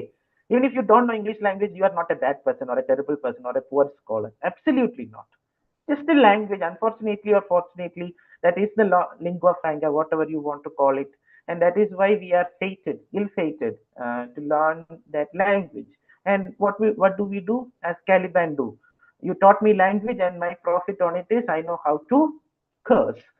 We curse our supervisors, we curse our teachers, we curse everyone because we learned English language. And there is a special beauty to those cuss words in English, I guess. People prefer not their mother tongue, but English for blasphemy. Anyway, so proficiency in language is very important. And think about the pillars of academic writing. You can call many things the pillars, but I would say there are four major pillars to academic writing. One, the research proposal, not something new, the research proposal. Second, the abstract that you are writing. You may call it a synopsis, you may call it an abstract, depending on what you are writing. If it is a research paper, you may call it an abstract. If it is a PhD synopsis, then you will call it a synopsis. It depends. It depends on even university, because in some South Indian universities, what is known as synopsis is known in some North Indian universities as abstract. You know, Nothing much to choose between abstract and synopsis. So, but yeah, it is a beautiful advertisement you give to your research, and a good abstract goes a long way in making sure that your paper, your synopsis, or your submission, whatever it is accepted. The third pillar would be the research paper, and the fourth pillar would be the research thesis. These are the only four things we are expected to do These are the only 4 things we need to do if we need to be good at research. Research proposal, research abstract, research paper, and research thesis. And what is the big deal about all these things? We'll come back to that later. So first thing I said, it's language proficiency. Second, what you should know is computer literacy. It is vital in today's times to successful research. Computers have changed the way research is done today. Not only ChatGPT, it is timeless and spaceless. Dr. T. Sridevi sitting there at SRM Ramapuram can receive a research paper written by somebody in Kashmir through email. It was not thought of maybe 20 years ago. When my father did his PhD, he had to always go to his supervisor. Now, research supervisors are conducting special prayers to make sure that their scholars come once in a year at least, and they are resorting to black magic and everything to make their scholars visible. Same happens with scholars in some very reputed universities in Hyderabad, for example. Research supervisors confide in me that it has been 4 years, 5 years since they last met their supervisor. So this, puck-like going invisible magic tricks are being played both by research scholars and by supervisors, and it's all about computers these days. And we have easy access to resources that were otherwise unthinkable. And it comes with its problems and pitfalls as well. Earlier, nobody would know if you copied from some material somewhere else in some remote library. Now, if you do immediately Turnitin would say, oh, 18% plagiarism, 25% plagiarism, 100% plagiarism. So plagiarisms are trapped easily. That is one unfortunate thing that has happened to our research. And recently I read a study that said there is a slight drop in the research output of Indian researchers after the arrival of ChatGPT in November 2023. I was thinking it should be the other way around, because ChatGPT is helping everyone write papers in less than a minute. And why is it that there is a lack of output? I think it's because people are getting caught very easily, or now people know that this is what most people do. So these are problems, and we should not resort to those kind of practices. But of course, it is up to you how you want to hide whatever you have copied. I know so many things are happening, but things keep happening. And some people tell me very frankly, sir, whatever I write, my supervisor just strikes it off. She says my language is horrible. So that is why, sir, I only copied it from this. I copied from this. That is why only, sir, because I have family responsibility. My supervisor doesn't understand anything, of course, about family responsibility. And like that, and sometimes you feel that, okay, they also deserve a little bit of mercy. Even supervisors deserve a lot of mercy sometimes, because research scholars believe that they are the editors of the world. Whatever I write, whatever crap I write, this research supervisor is the person sitting there to correct all those things. No, he or she is not your editor. He is your supervisor. She is your guide. And the guide has to know this. The scholar too has to know this. What about AI? I don't know whether, I think you know better than me about it, so I don't go into that. But what not to use in research? I would say that you should not use AI for research as long as it is for generating material or generating ideas for your research. You can do so many things with AI. It can help you find things, find materials, even you can bounce your ideas with AI, chat GPT like things as something where you can bounce off your ideas. All those things are there. You can use it to embellish your language. All those things are fine.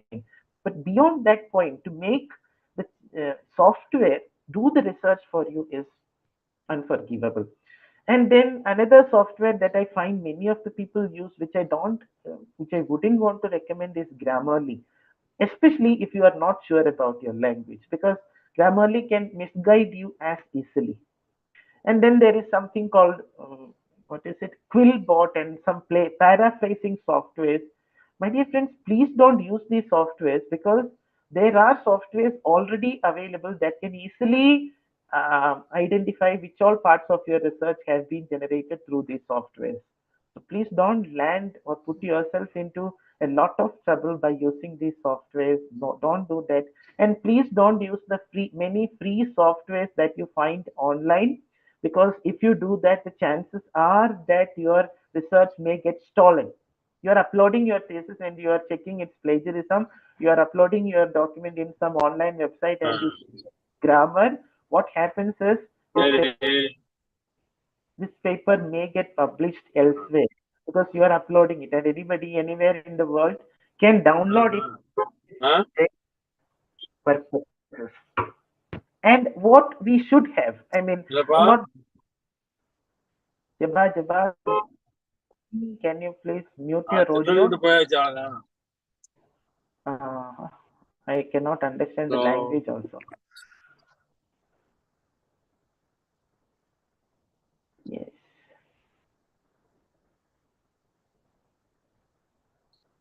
Sir, this meeting is being recorded. Don't say any secrets. Okay. Yes, yes, yes. Okay. And what you should have. What are the things? Is my video on? Yeah, I hope it is. Okay. What are the things that we should have apart from these AI generated things? I would say you need some basic access to things like inflection and gesture. You know, lot of materials are available free. I'm sure you are familiar with websites like LibGen Mirrors, where you can download books for free. We need to be part of academic communities where people share things, share materials for free. ResearchGate is a good for Google Scholar, Academia. You need to have an institutional email address. These things are important. To have a profile in, say, ResearchGate would be unbelievably good for you to further your research, especially because it is free and it maintains that standard. Then Urkund or Turnitin, at least I don't say you have to purchase, but an access to softwares out there which can help us detect plagiarism. So access to these softwares is very important. So, these are certain things that we can have. And then there are so many databases, the Taylor and Francis Humanities Journal Collection, the EBSCO collections, EBSCO Open Dissertations, EBSCO ebook collections, Sage Journals Online, Project Muse, Springer Link, ProQuest, Cambridge Companions Online, Oxford Art Online, Oxford Journals Online. Some are freely accessible, some are made free once a year. But then that would serve our purpose if we have serious researchers. When something is free, for example, during COVID times, many of these things were made free for people's consumption. So,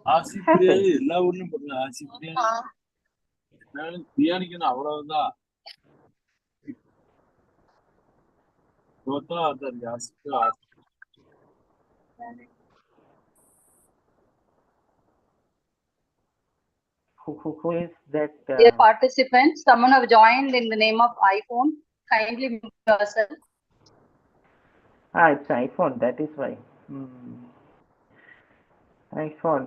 See, we are all Android people, right? So iPhones have a luxury over us, benefit of doubt over us. So yeah, but I thought iPhones maintain ultimate privacy. That is what they pride themselves in. But now with this iPhone, all privacy is being compromised. A lot of personal information is leaked out into this meeting, and this will be there in YouTube recordings. Oh my goodness, I cannot imagine the ramifications of this data leak through iPhone. I think Apple CEO will have something very nasty to do right now. Okay, so what is research? What is research? A common man's understanding of research would be to say something like to establish something that somebody already knows. So, for example, a novelist goes through certain things to investigate certain things so that he can write a novel on a particular topic. Or a journalist He investigates, say, for example, the life of a particular person, goes through all his family relations, everywhere goes and do paparazzi work. And, that kind of research is there. Crime investigations, market research, lot of things happen. So that is to establish something that is already known to someone. And then there is another kind of research, which is to find out something that nobody knew before. Say, for example, medical research, finding an antidote for corona, or research by NASA, research by ISRO. All these things are meant to find out something that nobody knew before. This research is usually done either to throw light onto hidden or concealed knowledge, or to create new knowledge. And how can we know? How can we get this knowledge? People ask questions every now and then. I get these queries, sir, how can I collect my materials? Where will I find materials? I think it's basic knowledge, but I don't blame anyone, because maybe we are not taught certain very basic things. We are never taught. So I would say, for example, people ask that how to know this style sheet. We have to read the MLA handbook, right? I don't want to read that big book. I just want the summary of MLA handbook. Sir, can you please provide a one-page summary of MLA handbook? So a one-page summary of MLA handbook would be a one-page summary of MLA handbook, and that will not be sufficient for all your research purposes. So these basic things we need to do. We need to read the research MLA handbook. We need to go through some good books on research methodology. We need to read good research papers and theses. See, I'm sure there are people here who hasn't till date read a single research paper written by anyone else. That's a cardinal sin. That's a big mistake. We should read. Only by reading more and more research papers, good research papers written by good researchers, we will get into the habit of doing proper research. Research is a habit, and it is an art, and it can be cultivated. How? Through frequent practice. It should become a habit. And for that, it is important that we read good research papers. And something else that we forget most of the time, our primary materials and secondary materials.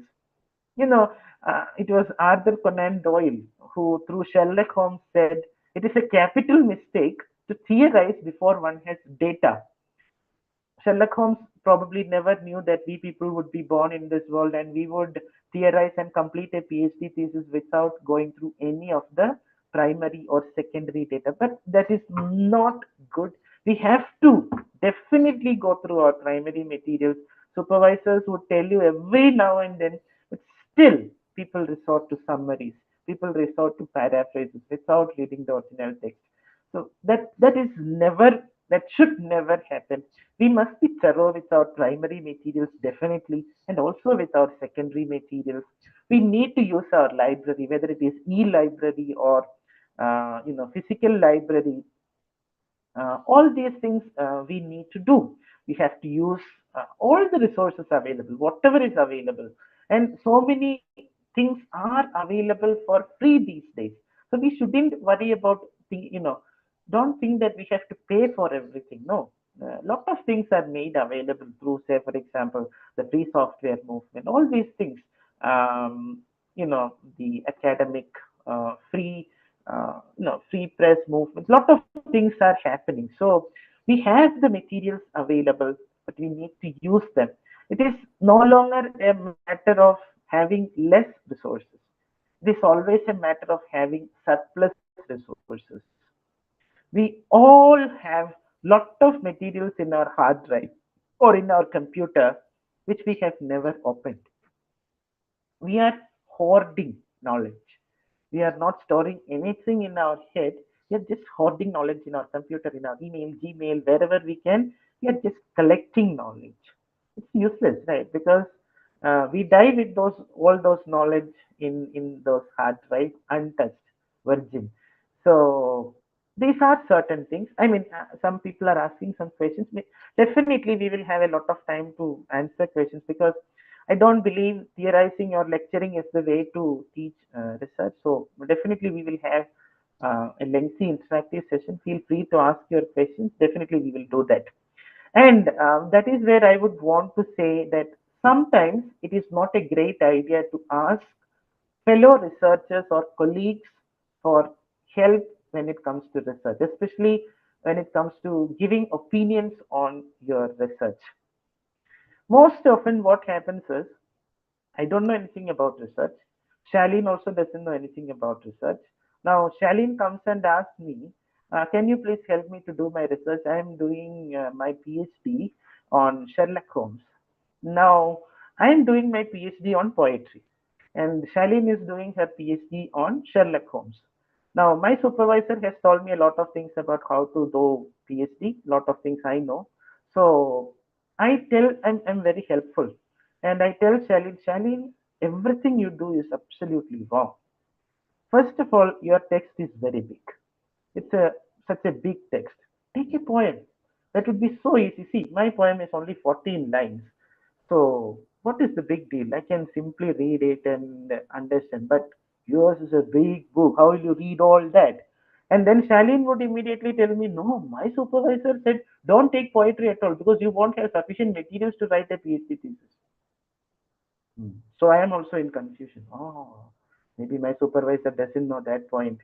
Then next day I am going to my supervisor and asking my supervisor, ma'am, can I add a novel also to this my primary materials?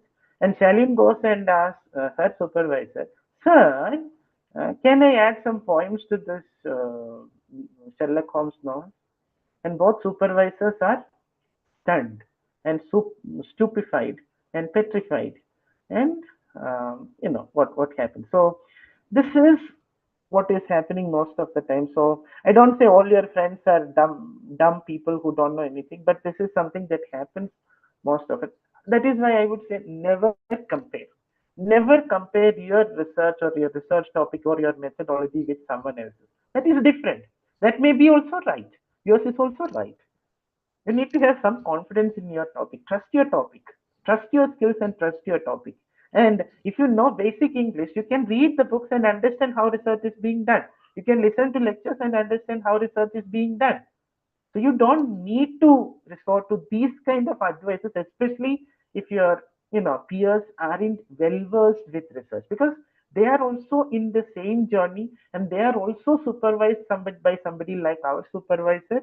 We think that our supervisor is the most nasty fellow in the whole universe, and our friend also thinks the same about his supervisor. So all these things happen. So I mean, if your supervisor is available, then it is always better to ask your doubts to your supervisor, but not to correct your language mistakes, or not to ask, ma'am, what is research methodology, ma'am, what is literary review. No, these things you should learn by yourself. Not like what we say, these things you studied during your MA. You should have studied all these things. No. During MA, we will be told, no, these things you will study after MA when you do your PhD.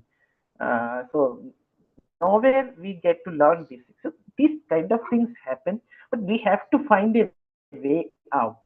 It's about being smart. It's about finding a way out where to get, help, where to get opinions, because I don't think everybody is smart enough to do their PhD absolutely on their own base. There may be some extraordinary people, but most people would want to know, simple questions. Am I doing the right thing? Am I traversing the right path? This is a question most researchers have. Somebody want, they just want somebody to give a feedback. Okay, is it okay? Shall I proceed? Not that I don't have confidence, but I should know whether I'm doing it right. And that is what is expected of a supervisor. But most often we don't get that help. That is where we need help, but not for something like, man, which journal should I publish? You know, even your ma'am is struggling and she also doesn't know how to or where to publish. So don't ask that questions that don't have answers, because that's a complete mess. Now, why should we publish our research, my dear friends? It's not only about PhD, it is also about research writing and publishing. There could be many reasons. One, to get viewers and readers for our work. Two, to get valuable feedback, to get good peer review, especially if you submit to good journals. They will give you good peer review. They will give you good feedback on your research. that is one thing you can be sure about when you submit to good journals. They will give you excellent feedback. Suppose you are submitting to a journal on postmodernism, it will be to a good journal. It will be reviewed by some of the leading theoreticians or thinkers on postmodernism, and naturally, to get their feedback is the best thing we can have. So, submitting and doing research is also a very good way to get free feedback. But then that is not when you submit to these UGC care listed journals which claim that they will publish overnight, they will publish 24 hours, all those things. That those things they will not give feedback because they are only interested in money. It's the way of the world. Then another reason why we would want to publish our research would be to give opportunities for other researchers to build on our research. Aha. I cannot do my own research, and now this person is saying I should give opportunities for other researchers to build on my research. Seriously, that is why we say something like scope for further research at the end of each chapter, right? Scope for further research is very important. These are the threads that we leave, LEAV, that we leave for our future generations so that they can build on it.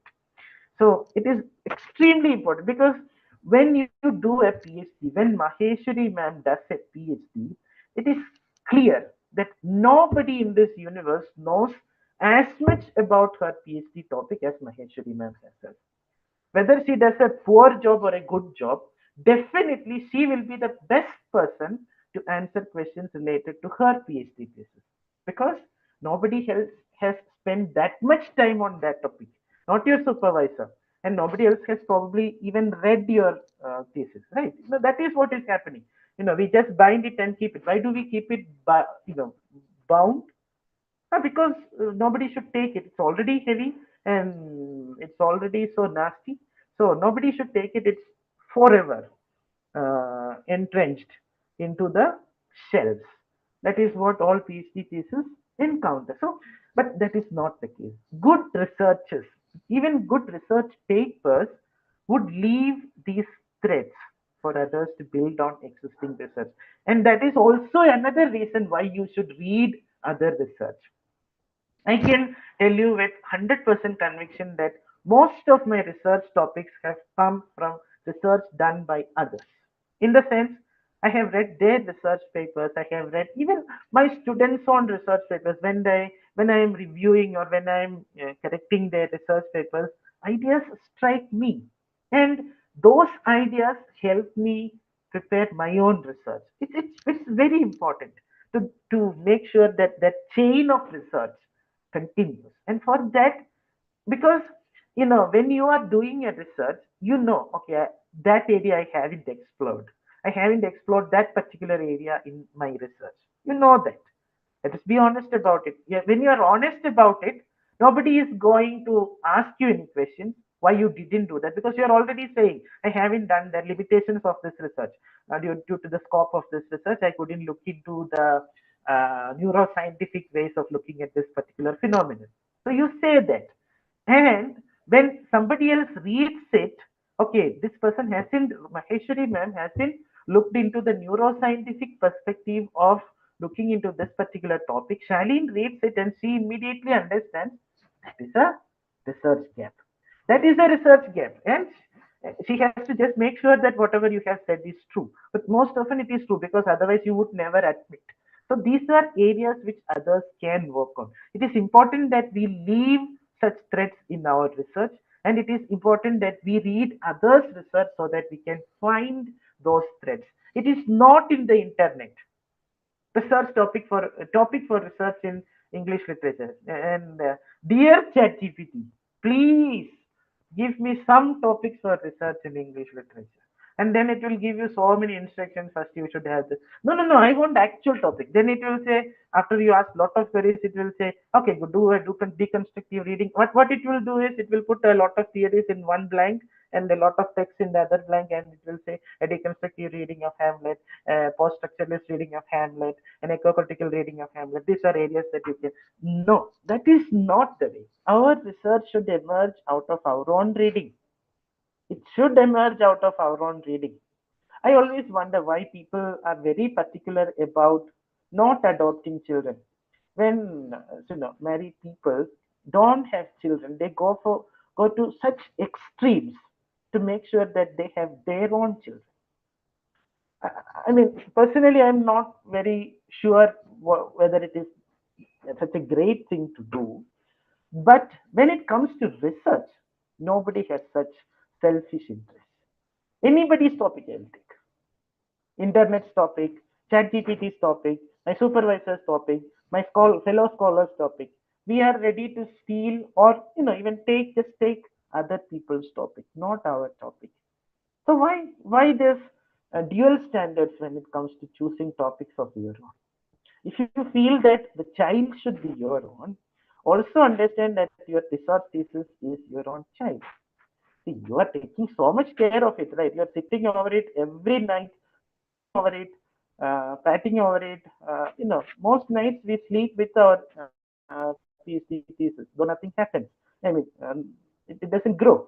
But if we are spending that much time and effort into it, shouldn't it be our own topic? So these are some silly but very important things that contribute a lot to make sure that our thesis is properly written and topics are properly arrived at.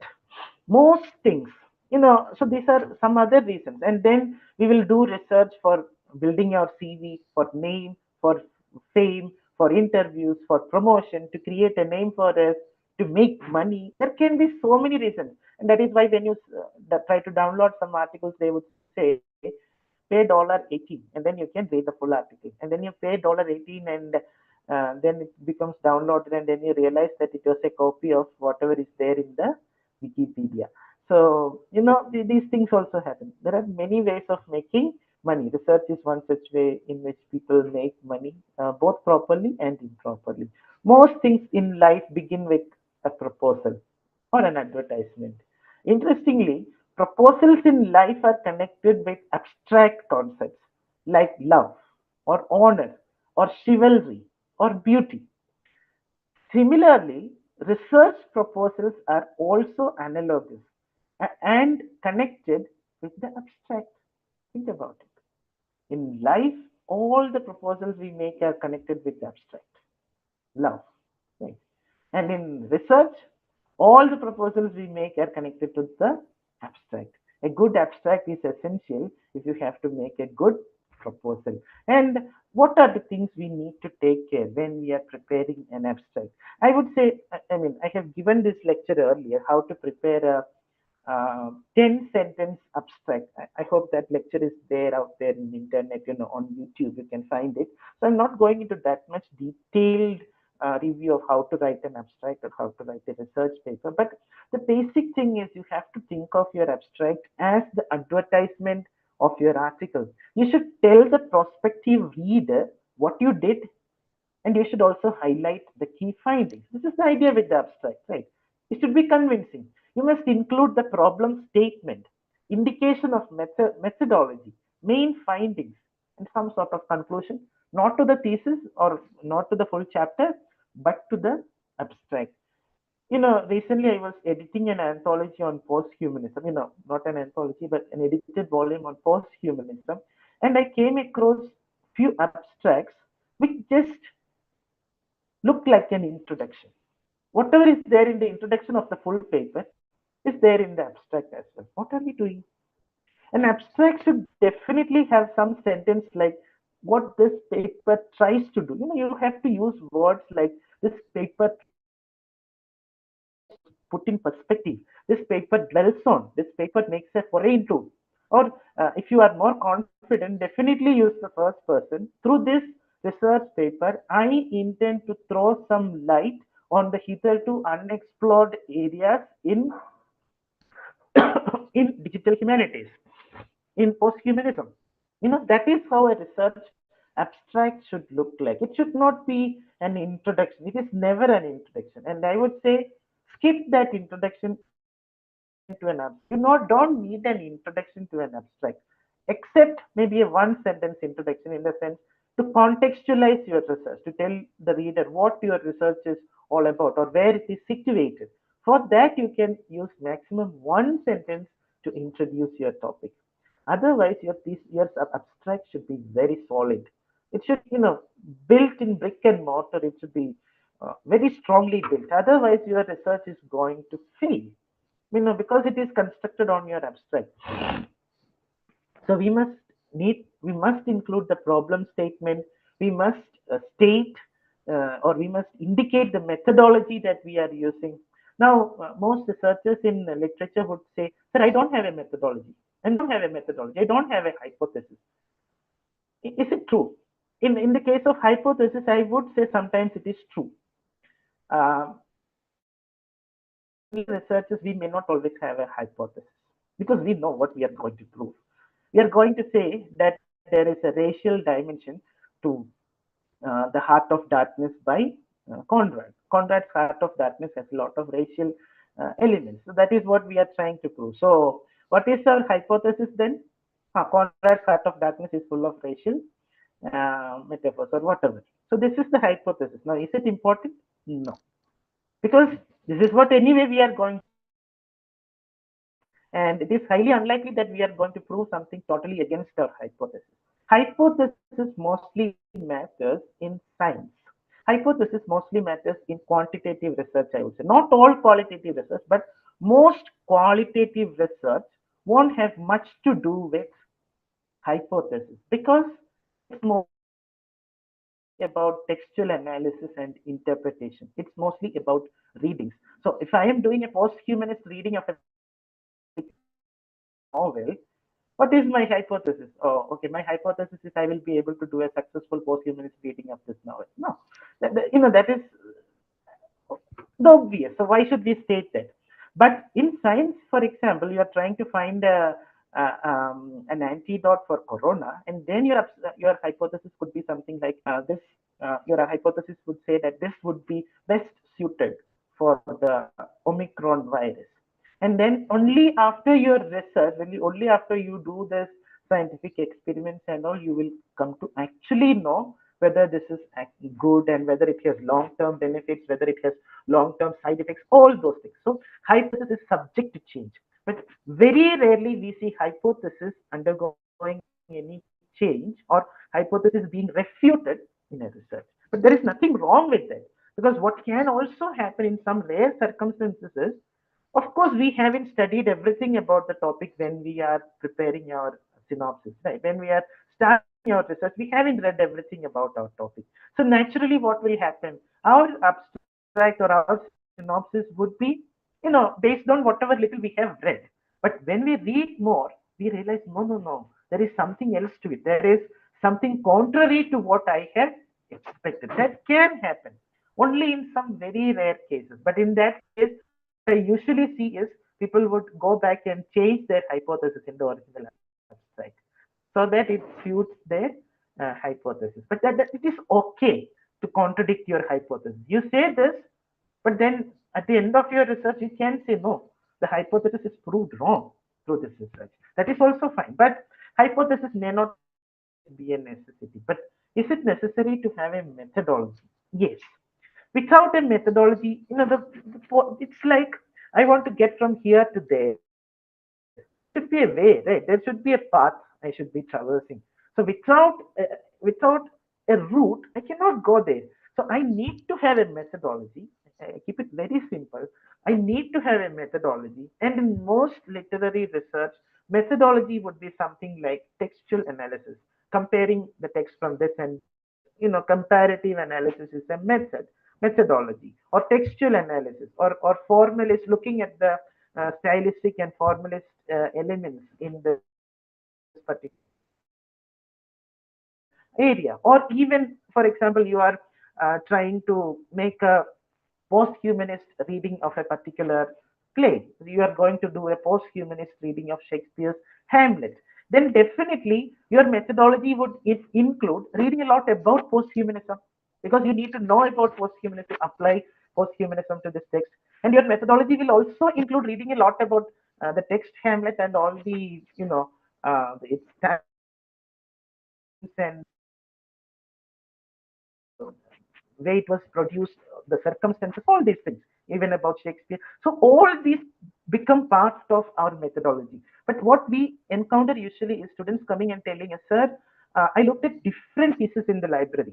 All of them speak about some ANOVA and some survey and some questionnaire. So shall I prepare a questionnaire and do a survey? So for what?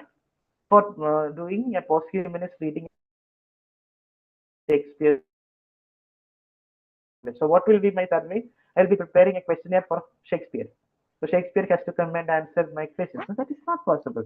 So just because somebody has done something in a particular way, that needn't be the methodology that you follow. Keep it simple. Yeah, sometimes we have to use some technical vocabulary, I agree. But most research is about common sense. That's why I'm trying to keep it very simple, because the questions you have asked at the beginning seem to be very fundamental questions. That's why I don't want to complicate it any further and say, keep it very simple. It's about being sensible. It's about being logical. If you can convincingly argue something, that is it. So you must have a methodology. You must mention the main findings. Now, how can I mention the main findings in my abstract if I have research? Of course, you can mention the prospective findings. This research hopes to uncover. This research hopes to these and these things. Those kind of sentences this research would strive to look into this particular dimension.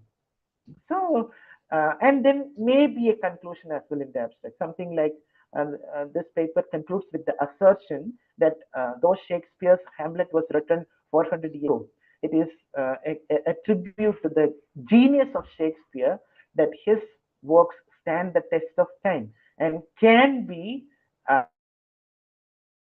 put the lens of modern theories like eco-criticism or post-humanism. Something like that. You can have an abstract, conclude your abstract. So it's not like you're concluding something, but it gives a sense of completion to your abstract. Sometimes some abstracts end open-ended, in the sense it doesn't conclude anything. It just says, okay, this is what we are trying to do. Let us see what happens. Because we don't know. We haven't done this research. Let us see what happens. So that is also. So what would be the general structure of a full research paper or a research article? First, and this is basics. First and foremost, your research article must have a title. Secondly, it must have the name and designation of the author or the authors. Preferably, don't include so many people as co-authors unless it is such a research. You have done some proper analysis and few people were required to carry out the research. But if you say that I'm doing textual analysis of a story, and I say that 4 professors and 5 research scholars were involved in this research, it doesn't sound convincing, right? So yeah, you need the name and designation of the author or the authors.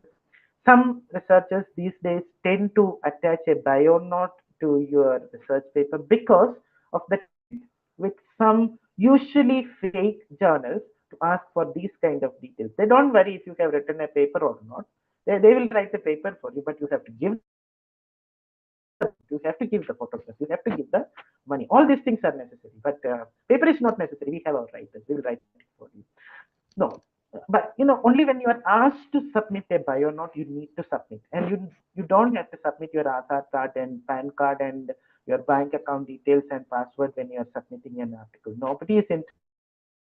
Unless some thieves are interested, nobody will be interested in all your details. Don't give all these things while submitting a paper. So title, name, and designation of the author, followed by the abstract, if it is written. Then followed by the keywords. Keywords are the labels that you would use for your research. Followed by the full paper of your research, which is followed by references or bibliography or works cited, whatever you would want to call it. And what are the things that should be included in the full text of a research paper? Definitely, it must have an introduction. Some people ask, sir, is it necessary to write introduction, write conclusion, write methodology, write theory, all these things? It's optional. I don't prefer probably, but it's optional. And in some cases, it is necessary to have some subtitles. What I would suggest is avoid subtitles unless it is absolutely necessary. Avoid subtitles in research paper unless it is absolutely necessary. So we need to have an introduction, but you needn't title it an introduction. Anyway, too many subtitles would look awkward.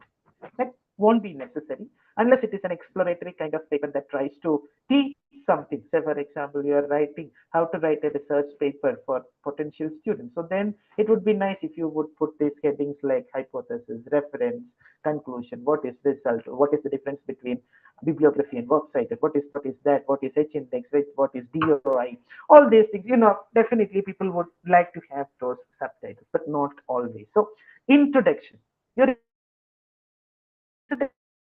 must, I would say, have three divisions. It's not something set in stone. It's not something like a hard and fast rule. A good um, a good introduction will first establish a broad category, making generalizations, reviewing previous research. So, say for example, a sentence like 21st century literature or 21st century research has focused largely on the blurring of boundaries. And if you are doing some post theoretical readings, then such a sentence would make a lot of sense. 21st century research has has focused a lot on the blurring of boundaries, because we are speaking about binary opposition, how binaries are being spoken, how the binaries are fluid, all these things. So such a sentence would be a good opening to your talk. It is saying something, but it is saying something introductory as well. Then once you have done that, go to the next part, which will be establishing the narrow subcategory. Say for example, you can raise some counterclaims. However, it has been observed that in some parts of the world, or some researchers tend to overlook the importance of such and such things in their research. So when we say use this, however,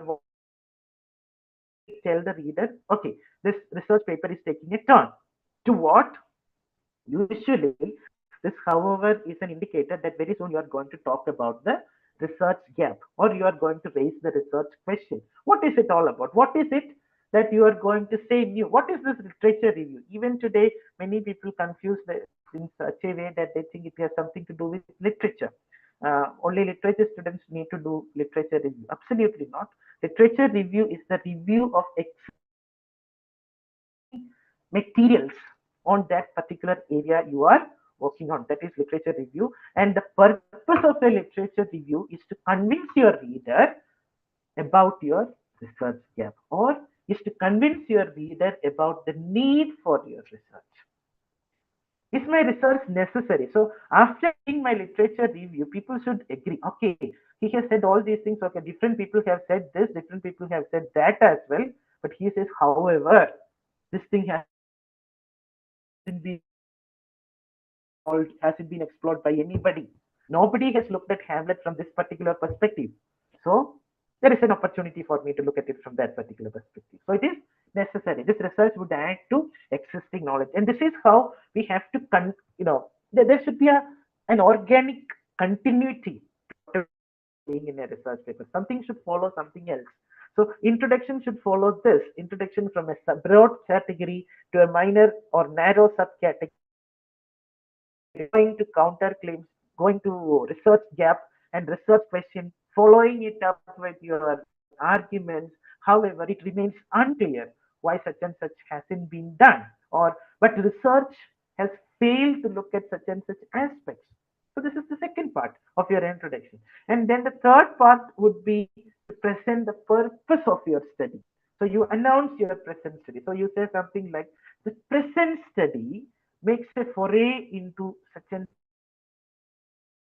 This present study tries to look at Shakespeare's Hamlet from this particular perspective.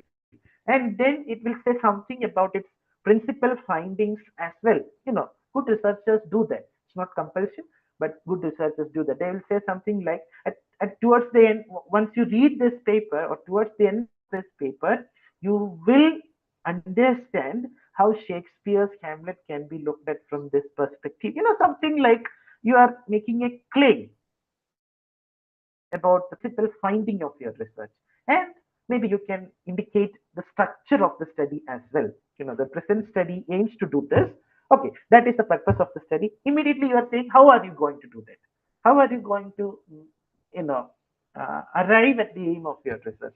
That is the aim of the study. So the present aims to do this, and then you say, you indicate how I am going to do this. For this, first, I will put these things here, I will put these things here, I will read this, I will read that,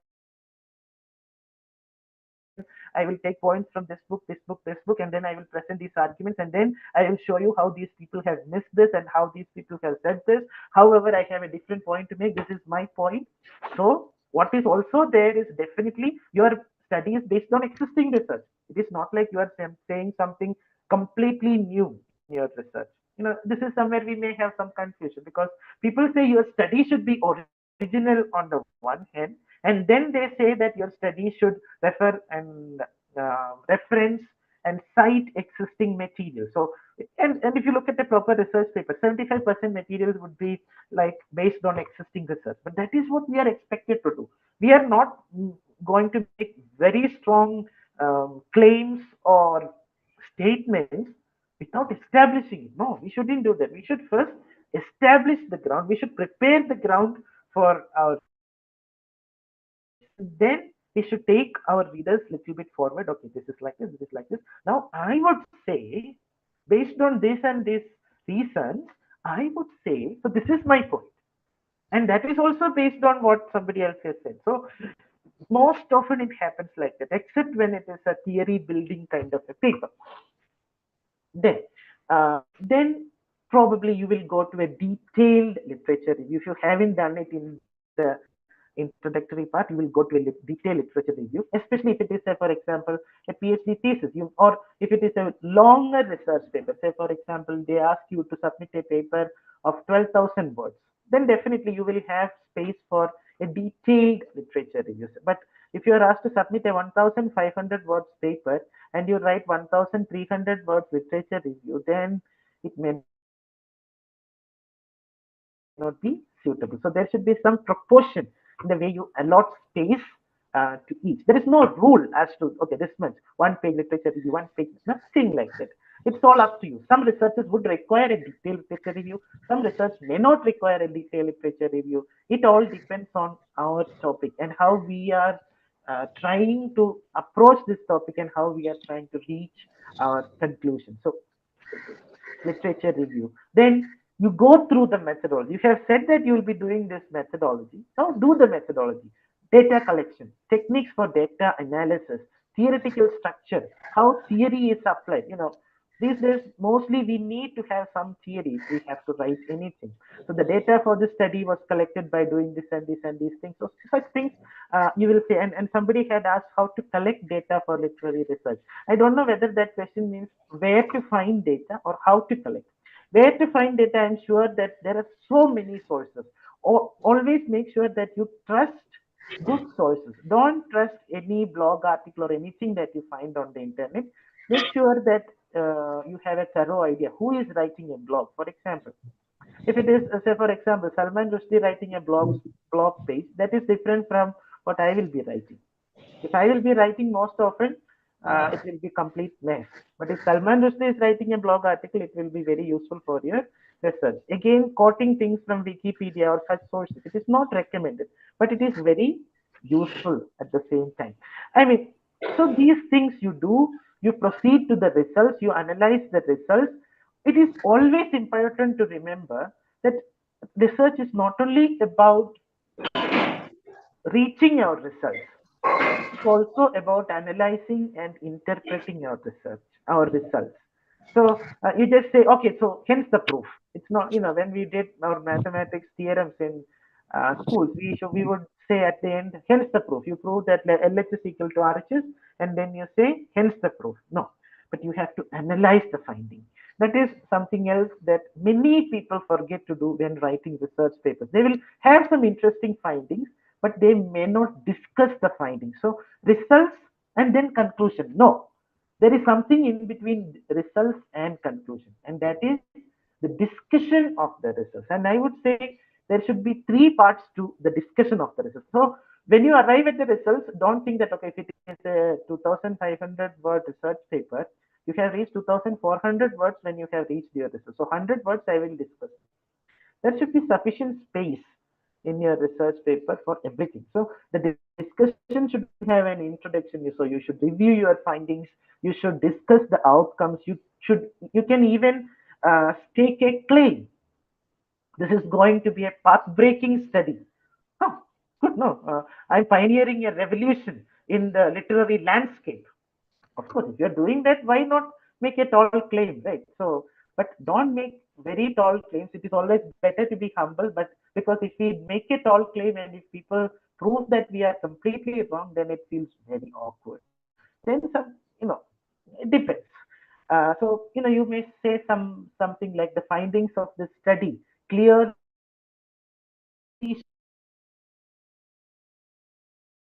that what? Evaluate your findings, analysis, explanations. You state the implications. So what would this mean? Okay, I have found out these and these things. So what are the implications to the society probably, or to this particular text probably? What are the implications? It's important to mention that as well. And then there should be a conclusion to this results part. What is it? The limitations of the study and recommendations for further research. This study was limited by such and such things, or the study was conducted only in a school consisting of 25 students. So definitely it will not, the population that is taken into consideration is, some limitations of the study. Or you can say that because of lack of funding, it was impossible for me to do this and these things. Or, say it in a polite way. That's it. So limitations, recommendations. The study was limited by such and things, and some recommendations. The researcher recommends further research into such and such things. It seems very fruitful to look at these dimensions of this research as well. However, since this study is limited to this particular aspect, I'm only looking at this, but further research can be done into such and such areas. If we can give those things are very useful for further researchers, and those things are useful for us. Why? If somebody takes our suggestion and do some research, most probably, unless they are thieves, stealing our research, they will cite us, and that is where we are going to have some proper citation, not the other way. How to do? Three people from a college are submitting a paper to a journal, and each of them cite the other two, so everyone gets a citation. So anyway, that is not the correct way. I know a lot of things are happening like this, and sometimes it is a survival necessity as well. I'm nobody to judge anyone, whatever people do, but these things also happen. And then we have to go to the conclusion of our research. If it is a PhD thesis, it will be a full chapter. If it's 1,500 word paper, it may be like a small paragraph, but we need to have a conclusion, which, conclusion. One mistake that sometimes people make is they will just give a summary of whatever they have said in the conclusion. Some conclusion is not summary. Then what should we say? Should we say something new? That is also not allowed. They say we should not introduce any new idea in our conclusion. So, writing a good conclusion is sometimes, I find it sometimes tougher than writing a good introduction, because what to write and what not to write is sometimes a problem in a conclusion. Most often we don't care or pay much attention to conclusions because we are already dead tired after writing a paper. So who would want to pay much attention to these things? But that is not true. One unwritten law that good editors give us when we join some editorial boards is, go to the conclusion of the paper first. Go to the conclusion of the paper first, and that will give you a good idea how good the paper is. So, even language-wise, when you look at research papers, many research papers are found wanting when it comes to the quality of conclusions. So there are so many such things that are to be taken into consideration. So when you are submitting it to a journal, make sure that you follow the submission guidelines. Pakka. You should follow all the guidelines. If they say you should follow APA style, you should follow only APA style. Somebody said, but sir, our college follows APA, not APA. Our college follows API score, not APA. APA is American Psychology Association. It is a style sheet like ML. It has nothing to do with your API score that you get when you do something.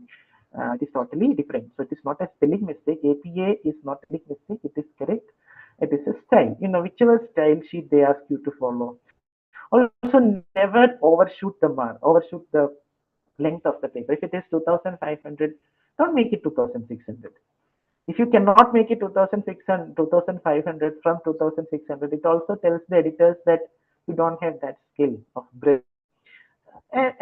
These things are simple, but it can lead to your rejection from journals, especially because when it comes to print journals and all, space is very precious. So if you write an article in 2006, say a journal asks you to submit your paper in 2,500 words, and you are asked to have a brief work cited, only work cited, not references, not bibliography. If they have mentioned like that, it is very clear that they are very particular about the space.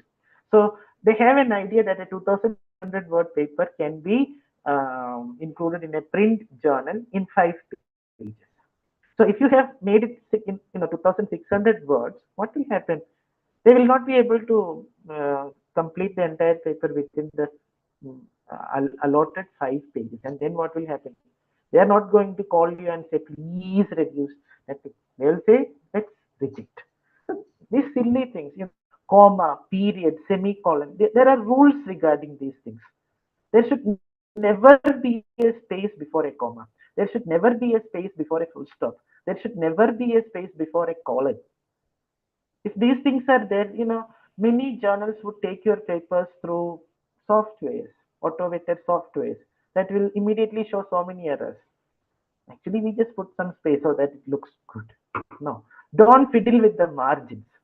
They said it should be 5 pages, so I just pulled the margins closer so that one page became 5 pages. Don't do such things. No continuous enter key, no underline. Always remember, in a tight research paper, don't underline anything unless you are told to do that. If you are told to do that, because underline is a big problem when it comes to journal publication, especially in e-journals. Then no colon after subheadings if the next line starts on the next line. Titles should be in italics. These are very simple things, but we forget. Even we mistakes with our name and designation. Sometimes our priorities are misplaced and we forget to pay attention where we should be paying attention. This is one major thing, italicizing titles. I know it is not a big deal, but if your title is not, title of the book, I mean, say for example, a reconstructive reading of Shakespeare's Hamlet, then this Hamlet should be italicized because it is a published book. You don't do that, the immediate effect on the editor would be, this person doesn't know even basic or pay attention to the basics. We need to be very particular about these things. And if they ask you to follow any citation style, make sure that you follow the same citation style right through your paper. If you're for the introduction, it is APA, then it is MLA, then it is Harvard. No. And then I copy my work cited from some website. So there somewhere it is in APA, somewhere it is in MLA. It is a clear, you are giving away. You are telling them that, okay, I have copied it, that is why it looks like that. That is one thing. And then it will be completeness. So follow the same citation style right through. Under no circumstances should the font size be above 14. Then bibliography should not be more than 30% of the entire document, especially in PhD thesis. Even in research papers, the bibliography part, the 100-page, 250-page PhD thesis, 120 pages bibliography. I have referred so many things to do. I have referred so many things, and I am very honest. So I want to mention everything in my bibliography.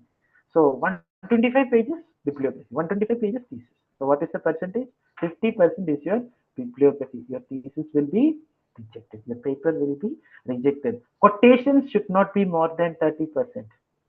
Another, I didn't know such a rule until I did it. I took one of my paper through some software. So quotations should not be more than 30% of the entire paper. So these are some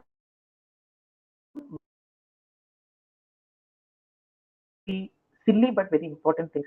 And don't copy your paper into the email. Attach it as a Word document. And always remember, it should not be a Word dot docx document. It should be a Word dot doc document. It is very important. Don't send a PDF unless you are asked to do that. Your paper should not be a PDF. Why? They will not be able to, copy it or do changes. Nothing. So don't send a PDF. Make sure it is a Word dot doc, doc. How to do it? Maybe many of our computers may be new and we may be using new operating systems, new Word software. So it will be saved as dot docx, but it may create problems with journals. So always make sure to right click and save as, and then in save as option, give Word 97 2003 document. Then it will be saved as a dot doc document.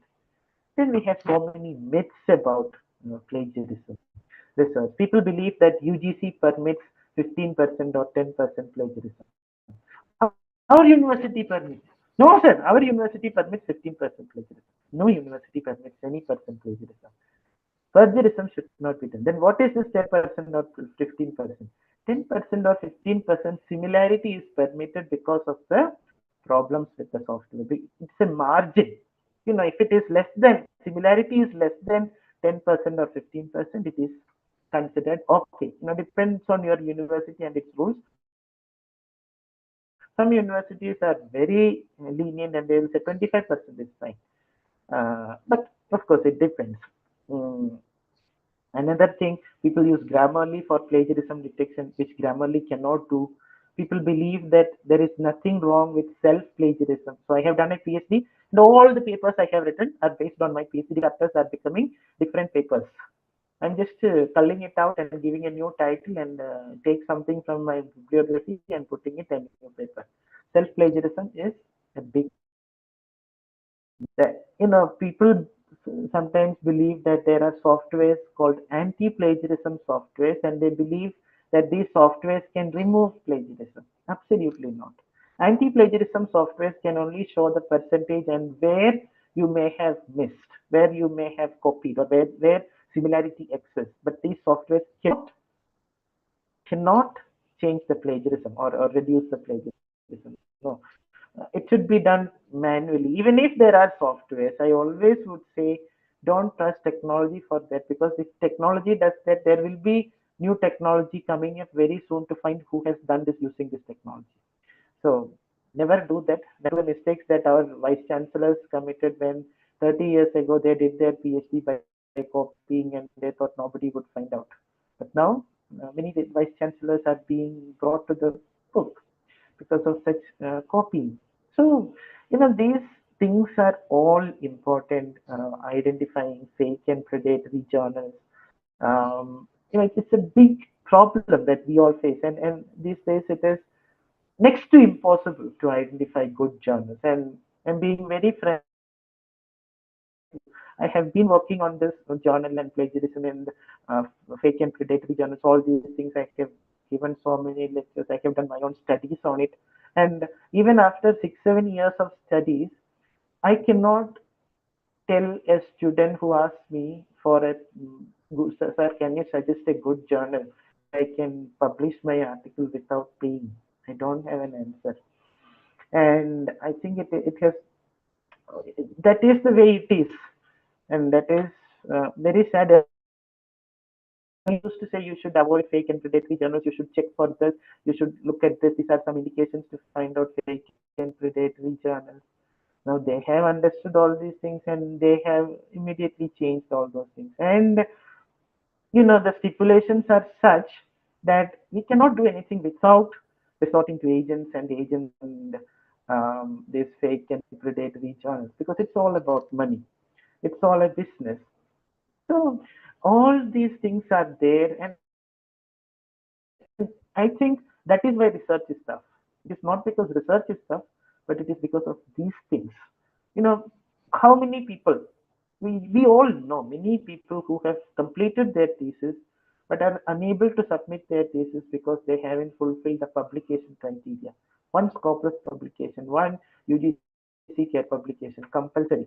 UGC has said it is not compulsory, but our universities are still insisting that you should get published in this journal if you have to get a PhD. Why? Unfortunately, many national level disasters and international frauds head and make kingdoms of their own in committees and forums of academics in our nation. Our professors, many of our professors are there in the editorial board of big journals. Most of them have predatory journals and mafia gangs.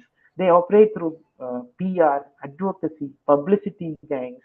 And hence what happens, academia and research suffer a lot.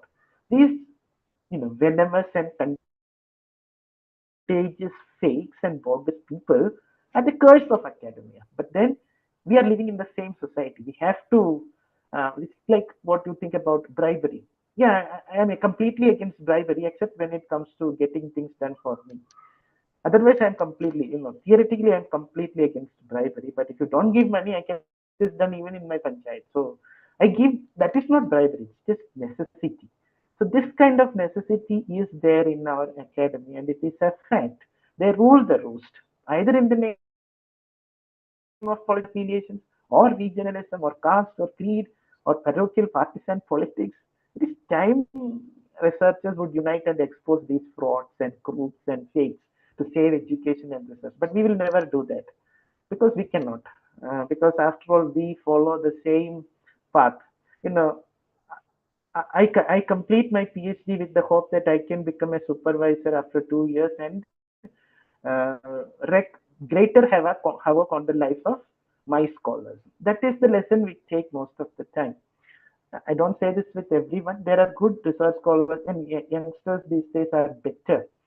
No offense to all people, but I find that when it comes to handling research scholars, youngsters are more approachable.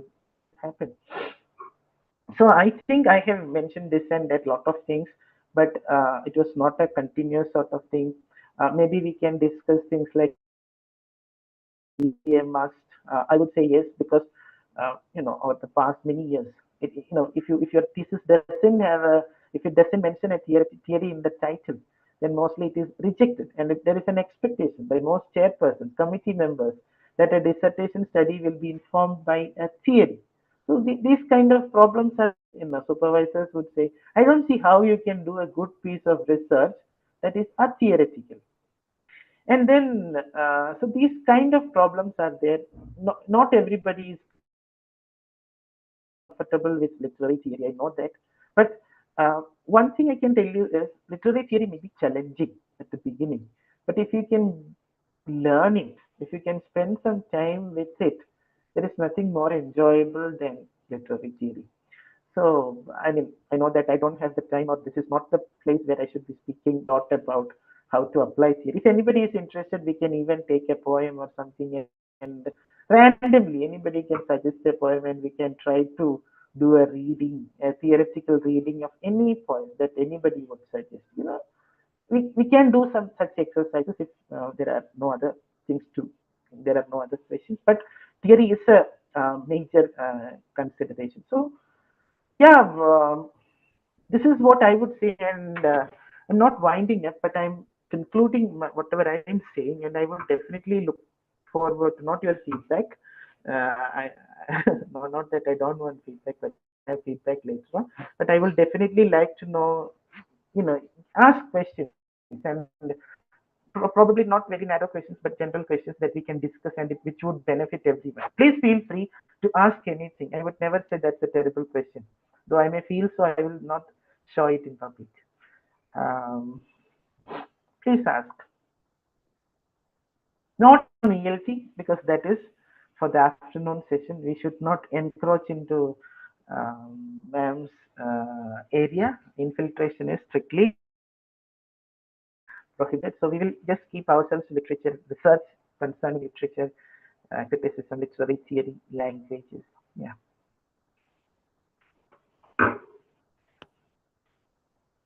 If you have the option, you can turn your mics on or turn your videos on and ask the questions, because that would make things more clearer.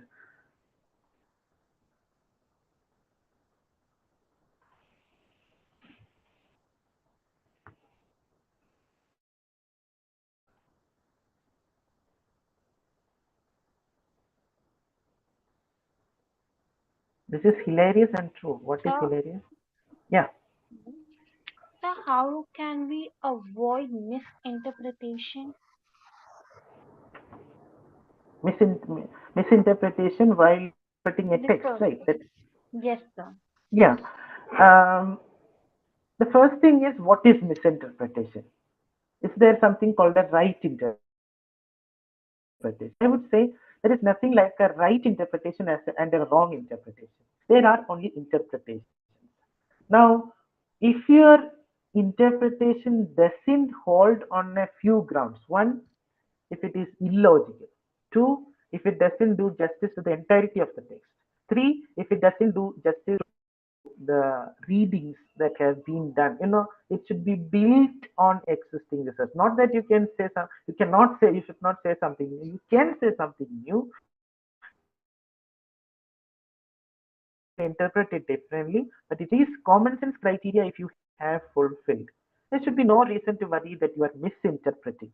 You know, um, I would say that we should trust ourselves a lot more. We think that we are not good enough to interpret a text. We are all good enough. We are all artists. We all have that skill.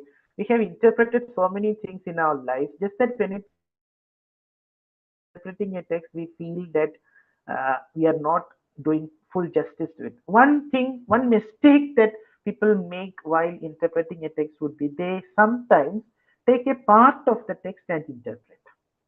Say, for example, I am taking a sonnet, a 14-line poem, and I am interpreting it using eco-criticism. Now, I cannot just take 2 lines from the poem or the last 2 lines from the poem and interpret it and say that this is an eco-critical reading of the poem. Of course, you can take 2 lines and give the interpretation, but you have to also show how that interpretation applies to the entire poem. Interpretations, it's not like 2 lines I will interpret using eco-criticism, next 2 lines I will interpret using reader response theory, next 2 lines. No. There should be you can interpret any text using any, and I'm interpreted using any particular theory. Every text can be interpreted using any theory. This is my firm conviction, and I have seen people do that. I have myself done that. Not that I'm a great researcher, but I feel that freedom of interpretation. And I don't trust, more than trusting myself, I trust language. And I know that language has this potential to help us in anything, whatever way we want, any text. You know, there is there are a lot of theories, there are a lot of perspectives, there are a lot of approaches.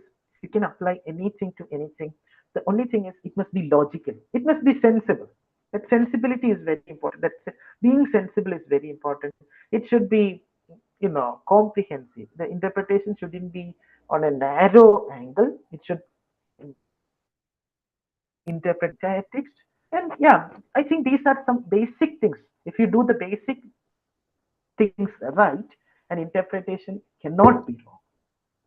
And of course, sometimes we may miss something, and that is why we have peer reviews. We are never foolproof. We can never claim that we will never make mistakes. We are not God. We tend to make mistakes.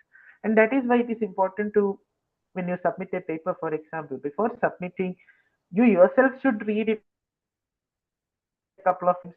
But then it's also important to make a couple of others read your paper so that, there could be some glaring omissions that others may be able to find out, but we may miss. So these things are there, but otherwise, I don't think there is something called misinterpretation as far as it is logical. Misinterpretation. Think about the deconstructive readings, for example. Before deconstruction became a force to reckon with in academia, if somebody had done a deconstructive reading, people would have said you are just jockey, just talking crap, right? But there is deconstruction, and people understood. Okay, for example, the famous example of deconstruction: guest and host become the one. Critic as host by J. Hillis Miller. He goes to the root of the word guest and host, and he shows that the binary opposition doesn't hold, and so guest can be a host and host can be a guest. What does he show that? So if one of our students does that in our class, we will say, get out. This is not the way you are going to behave in my class. Right. So things that were once thought of as foolish interpretations are now valid.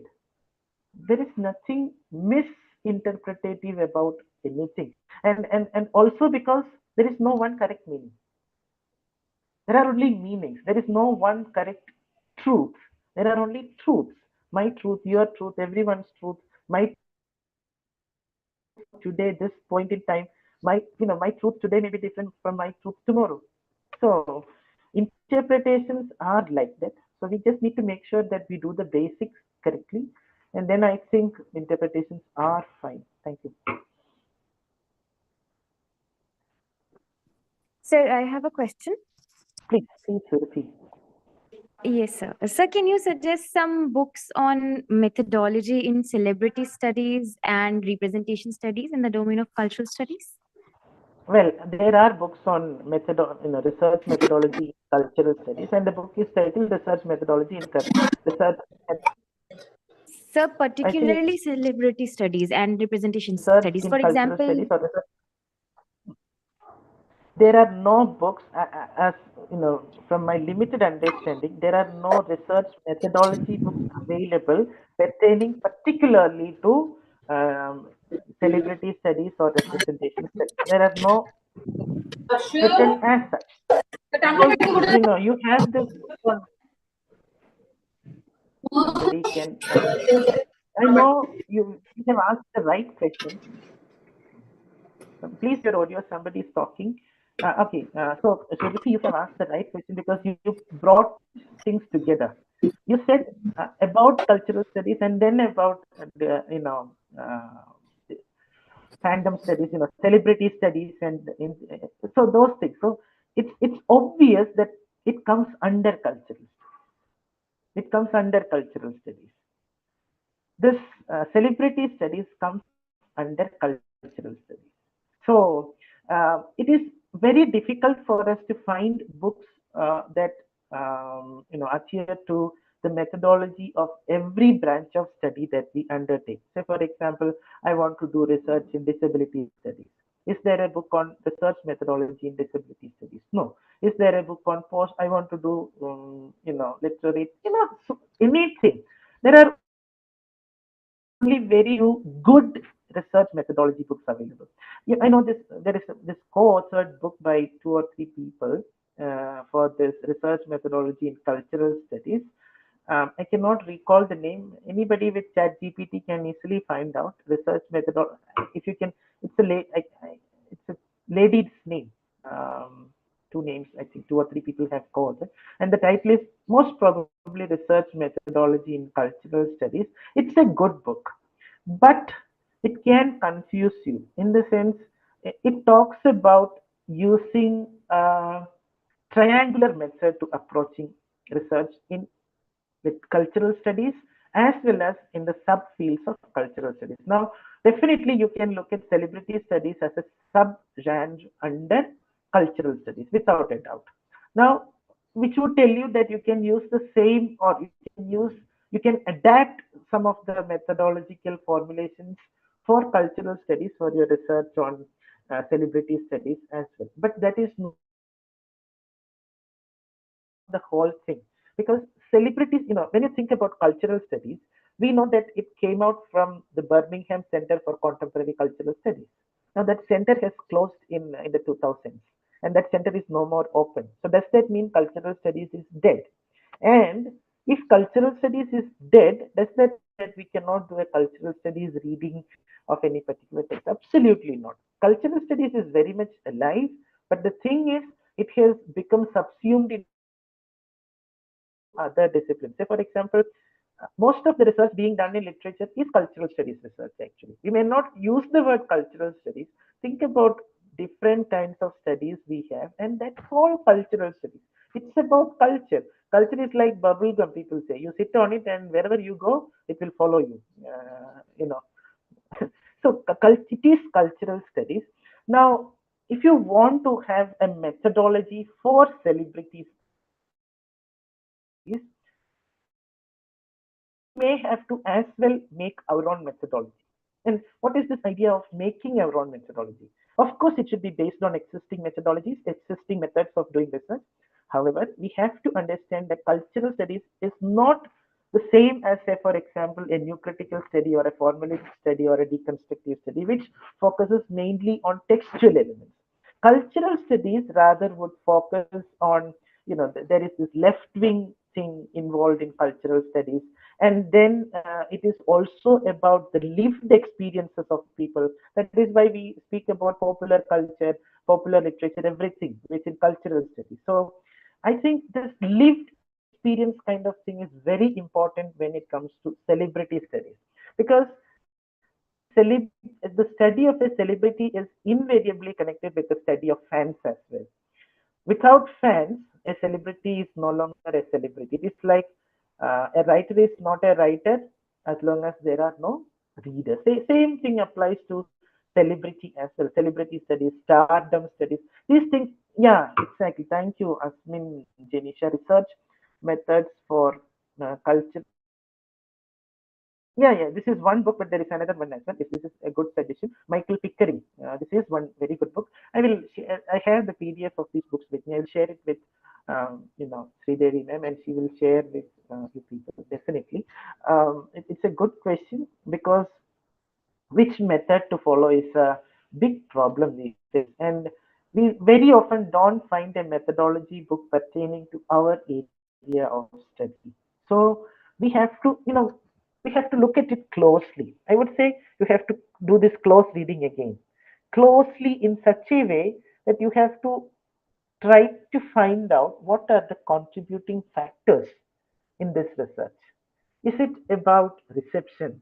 Is it about how celebrity culture influences celebrity studies? Is it about how a celebrity has influenced culturally? As I did my research on Sachin Tendulkar, my research was also focused on, of course, it was focused on aesthetical dimension of his game and all, but I also looked at how he, uh, you know, how he created a generation of India after globalization, when Doordarshan and things like that came, and how all these things came to the picture. And when we speak about celebrity studies, I'm pretty sure that you cannot do research in celebrity studies without also looking at biographical elements, without also looking at memory studies, for example. Memory, how a celebrity is being memorized, memorialized,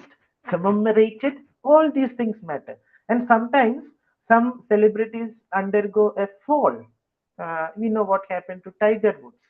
It was not a physical fall. It was a, in the eyes of people, he did something. That cyclist also, Armstrong, he also underwent such a thing. But then somebody else would undergo a kind of fall. Say, for example, Michael Schumacher, the famous race car driver, he fell while skiing, and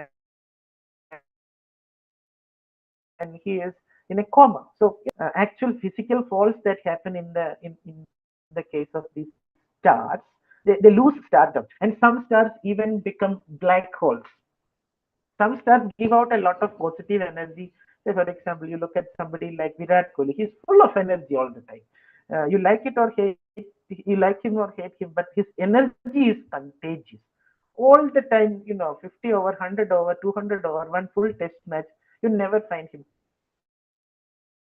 Energy is something contagious. So, they are, on the one hand, they are changing a culture, or they are creating a culture. On the other hand, they are created by a culture. Both are there. Virat Kohli was telling how he was influenced by his hero Sachin Tendulkar, and we read all those things, or we listened to all those things during the interview. So these kind of things, how a celebrity is created, and how a celebrity is created by a culture, how a celebrity creates culture. These things would come into the picture when you think about it. And then, in the case of certain celebrities, say for example Amitabh Bachchan, evergreen in the sense he's never out of the game, or whenever he is always there. But that is not the case with, say, Sachin Tendulkar, because he has retired from the game. So you may ask questions like, what will happen to his celebrity status post-retirement? Some celebrities don't have retirement, some celebrities have retirement.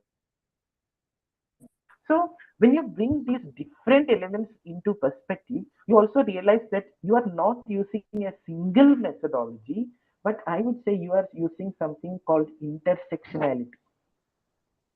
So most often cultural studies research, whether we intend to be so or not, most often cultural studies research uses an intersectional approach. Intersectional approach is nothing but an approach that uses multiple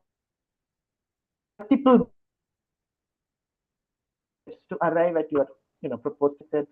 On the other hand, you are using textual criticism. On the other hand, you may use memory studies. So what is it? You're using different methodological frameworks. And it is not Michael Pickering. There is another book. Anybody? Memory is such a trauma after Corona. I cannot recall the name, but it is written by a lady. So in that book, she mentioned some Michael Pickering doesn't give us any methodology, though it says research methods for cultural studies. You will read it and you will complete the book and you will still ask for what is the methodology. And I don't say that he didn't do justice to his book, but he doesn't do full justice to the title. It is good, but then the problem is cultural studies is difficult to have. It is very difficult to have a methodology, and that is where her book is good, where that lady proposes a triangular method combining the leftist Marxist element, then there's lived experiences, and one more thing I cannot recall. So three strands she brings together into one, and she says this is a probable methodology that we can use for cultural studies. But to be simple, what I would say is keep it simple. Whatever will take you from here to there, that is your methodology, and see what will help you get from here to there. You want to go from A to C. What is this B? And that is your methodology. Rather than thinking where this B is, think about what is it that I require to go from A to C. This is a practical thing. Supervisors may not tell you to do this, but this is what works. It's a bricklayer kind of method where you do what works rather than, you're not an engineer. You know what exactly should be the methodology you use. And of course, our methodology will depend a lot on what we want to achieve and what kind of research we are using. But you may keep this in mind, intersectionality.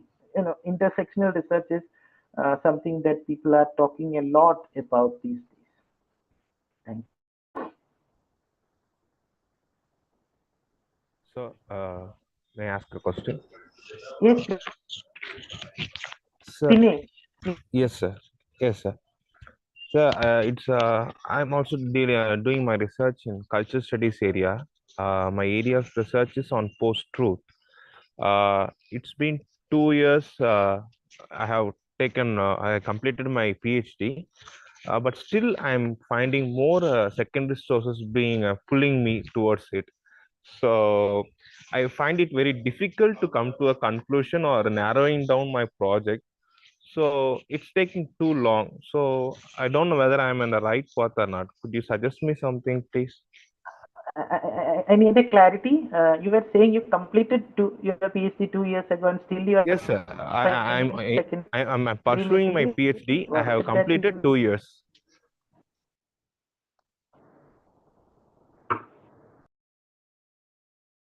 Okay, I didn't.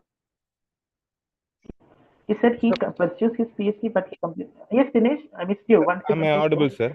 I'm audible. Yeah, you are. Sir, I am pursuing my PhD. I have completed my 2 years. Still, I have 1 year to go. So still, I'm in a dilemma in which area to choose or in which way I can narrow down my project. Still, I am getting more secondary sources and relevance towards my project. So it's very difficult for me to conclude my research area. So it is very difficult for me. So would you suggest me something related to this? Yes, I will definitely suggest you one thing. Research is always growing. It is blooming. It is burgeoning. It is just going. It is just a blast. Information. You have a lot of information coming in. You speak about post theory, post all these things. These writings are coming in this area. So definitely you will encounter a lot of new materials, and that is where you have to be very clear about the scope of your research. What is the scope of your research? When we speak about the scope of a research, we have it, the scope should be sufficiently broad so that you can do a PhD on it, but the scope should be sufficiently narrow that you can do only a PhD on it. In the sense, 5 years, 6 years, you do PhD, and then you cannot continue your PhD forever. No, Dinesh, you have a life to live. You have better things to do. No, yes, you can call yourself a passionate researcher, but I would definitely say, I mean, I fully understand and appreciate your situation. This is something every true good researcher should find. More secondary materials pouring in, and learn new things. So you cannot fix it, and that is where we have to be sticking on to our original abstract. If you are still in the process of modifying your synopsis or abstract, whatever you call it, that you submitted at the beginning, stop it. Stop, modifying it. Finalize it. And this is the point where you are stopping it. Whatever you have right now, that is your secondary material. There should be a full stop, because you have a life to live, my dear friend, and you can do, this. Let more resources come in, and then what can definitely happen is you will do your PhD, and then, once you are a doctor, Dinesh, what will happen? You become a resource in that area. You become a secondary or primary resource in that area, and then you can write a lot of papers. You can do research without this burden of completing a PhD, without this worry of going to a supervisor. You can do actual research much better once you complete your PhD. So you have to be very clear about it. It's something very pragmatic also. We have to live. We have a life to live. We cannot spend our entire life researching, and then, good people, good research. I have seen many good researchers who end up without a PhD. Of course, there are so many bad researchers who end up with their PhD very soon, and they are destroying so many. But good researchers always have this problem. Where will I stop? How can I do full justice to my research? Then always remember the scope. That is something that should always, prune what you are looking at. So this is not my area. This is not what I am interested, or it may be what I am interested in, but this will not contribute to my research because this is what I want to achieve. Just because the area is growing, that doesn't mean I should bring all new information into it. We have to be very thorough about the scope. Finalize it. This is my abstract. If you don't have an abstract written in or set in stone, hard and fast thing, do it right now and finish it in abstract. And speaking about that, and don't go beyond that. Strictly don't go beyond that, otherwise you will struggle, because this will keep on happening and we will discover new things. This even happens while you write a research paper, right? You cannot conclude because new ideas you read and you feel, oh my god, this is wow, I want to bring in this idea, and then the paper limit says 2500 words. I am already 5000 words and still more ideas are flowing in. So yeah, this is very much a realistic scenario, but we have to be very practical about it. We have to make sure the scope of our research is well defined. And here I would give an advice that the Roman poet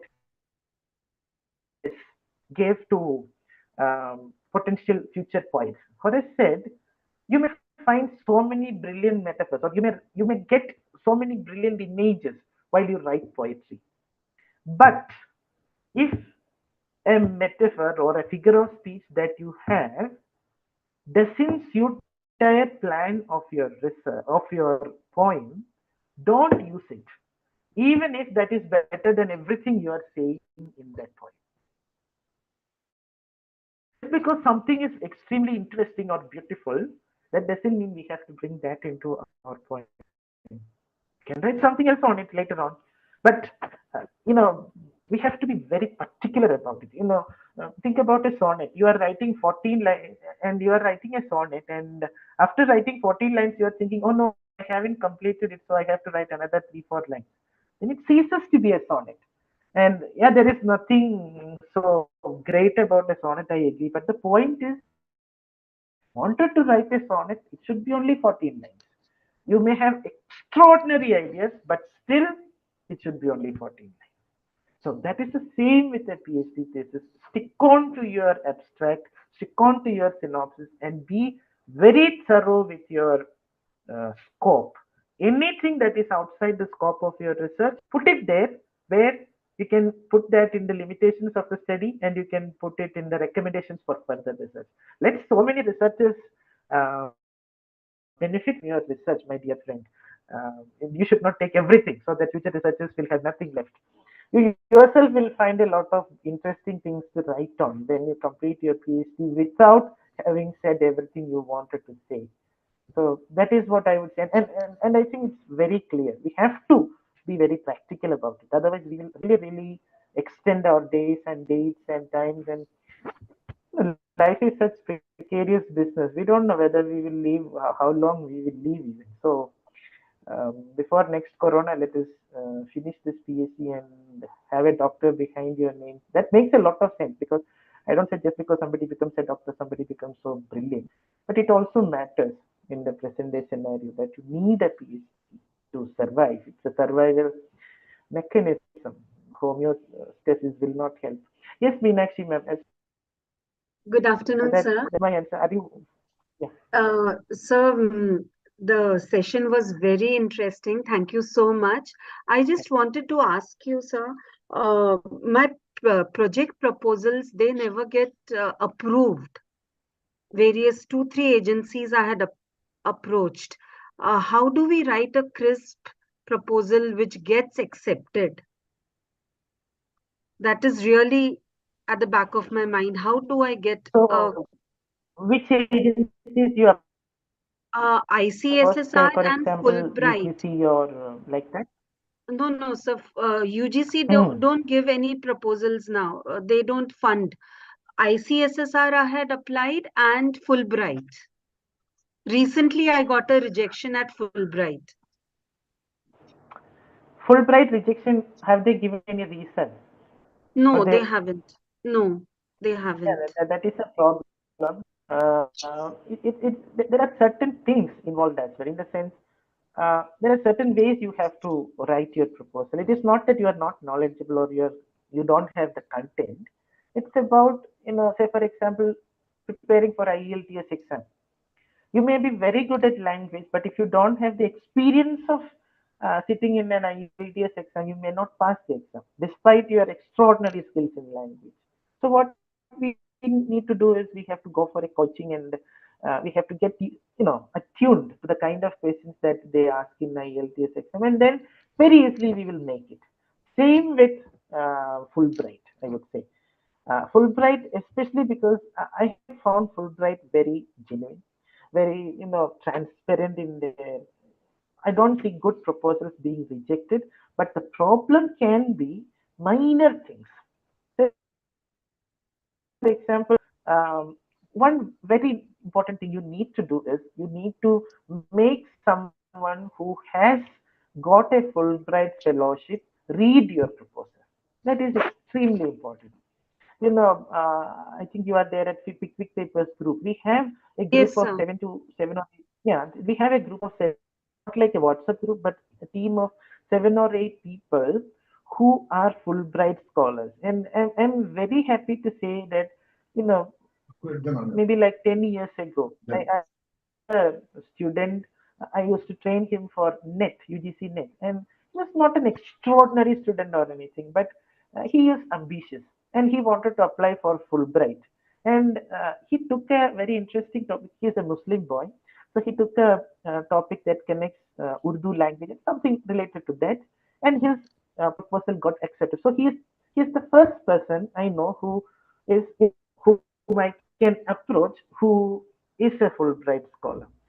But what has happened is, because of him, I don't know how he got to luck, maybe because of the topic he chose. But whenever somebody asks me about Fulbright, I don't give advice because I'm not a Fulbright scholar. I don't know. So I just tell them, I just direct them to this person. And he's very helpful. He just, there are minor things that we need to incorporate into a proposal, that it is like a make or break in those minor things. Say, for example, when you write a statement of purpose for SOP, for any university for that matter, most people make this error of being objective trying to be very formal and objective. But what I have found is that, unlike our institutions in India, when we apply for foreign universities, they always prefer that personal touch. So if you have something very personal to say for example, I love chocolates. This is not something extraordinary. This is not a skill even. But you say something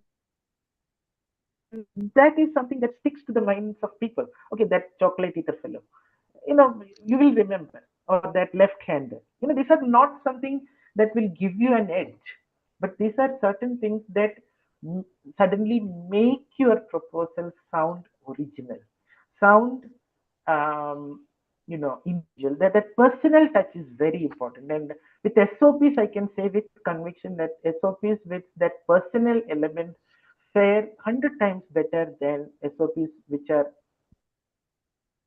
more like the tradition, following some model and writing SOPs. Same thing with this Fulbright fellowship. And there are certain yardsticks. We have to be very thorough with their criteria. What are the things they are looking for? And because we are fed on Indian universities, we think that whatever they say, they just follow something. That is not the case with Fulbright.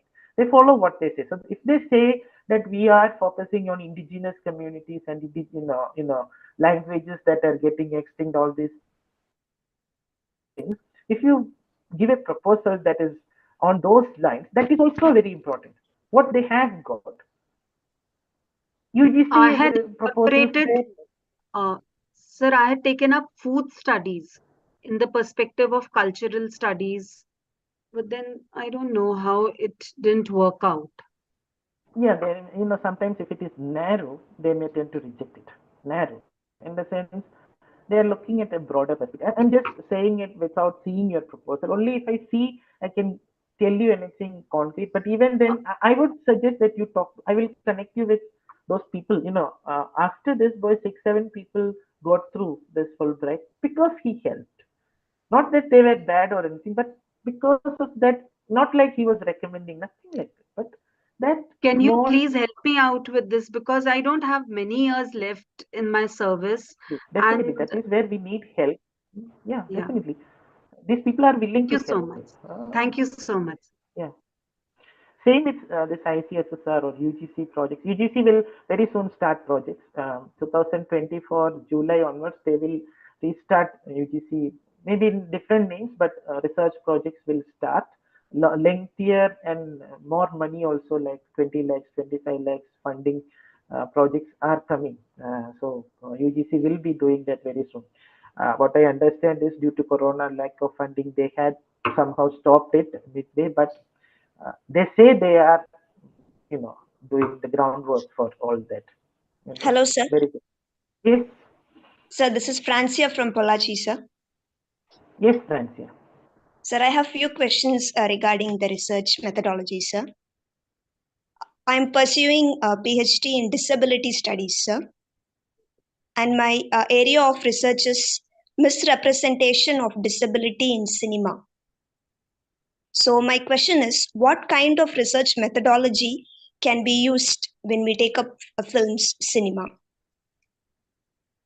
Well, it is basically textual analysis, in the sense your text is, of course, films. You are doing this textual analysis. You are looking at the representation of disability in movies, right? Something else. Yes. So the point is, of course, you have to be very thorough with disability studies. This is one thing you can do. And secondly, you have to go through researches done by people on the area, on this particular area, disability in movies. That is your subcategory. You are going into the disability studies first, then you are reading about disability as represented in movies. Definitely, some people must have written something. So you go to that, and then you narrow down your uh, ideas and your methodology. I mean, I don't exactly know what you want to achieve, but basically your methodology would involve interpreting what you find in the representations of disability in the movies that you have selected. For example, you have taken this particular movie. What you do is you will do a very close analysis of that as a text, the movie as a text, and you see wherever disability is represented and how it is represented, and all these things to finding out or collecting those things together is one part of the research. And next comes that the second part, which involves interpreting whatever you have collected. You have to interpret it. So what does this mean? Not right? Why these disabled people? Why these witches and those sort of people are also represented as slightly disabled. So does our society promote a perspective where disabled people are, is there a stereotype like that? These are the kind of things you are looking at. So definitely you have to do a lot of reading, a lot of, rummaging through various manuscripts and documents and things like that. Earlier research, obviously. And then you have to do your literature review focusing on these areas. Of course, you have to look at representations in movies, representations of disability in movies, these things. And then definitely you will have decided on a few select movies. So then come to those movies. It doesn't require an elaborate or a separate kind of altogether different methodology. Let us keep this methodology as something that helps us do what we want to do. That is our methodology.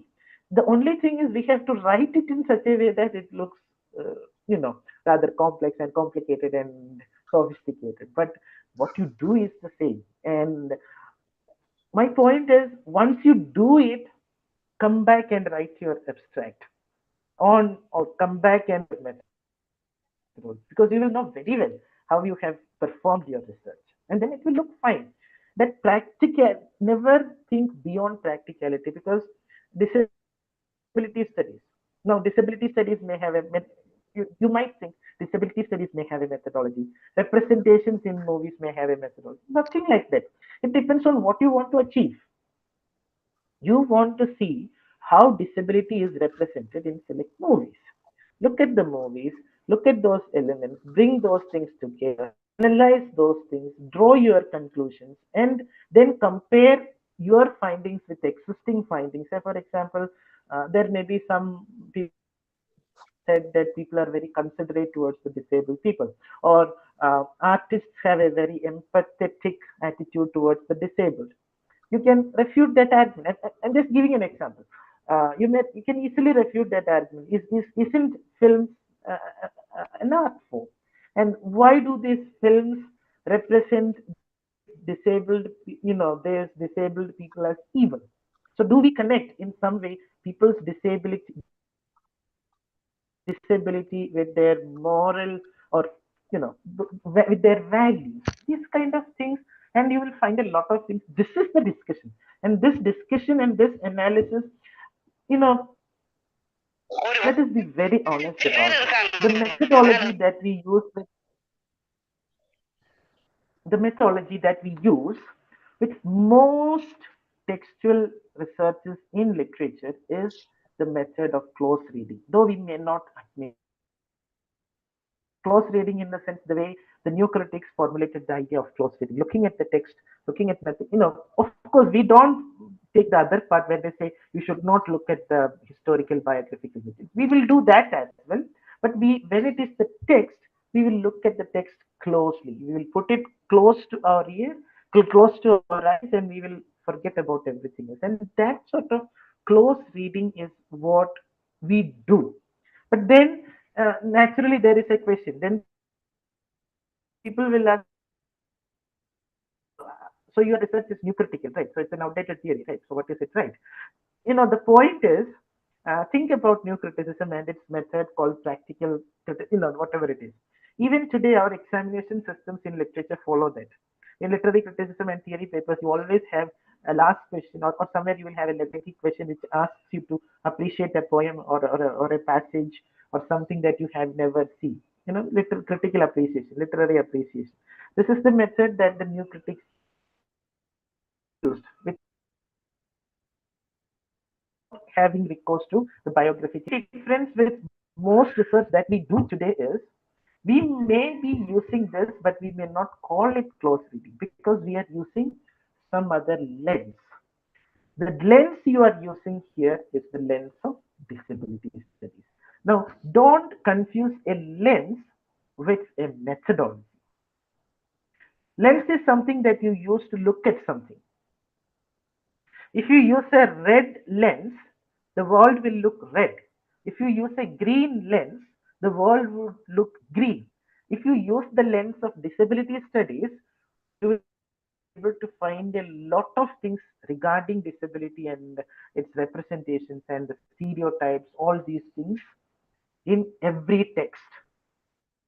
This is the lens. And that is where your research is different from a new critical reading. You're not doing a new critical reading, though your methodology involves new critical close reading as a method. We may not say that explicitly because our supervisors may have problems, and people may say, I don't disagree with them, because it might seem that just because new critics talked about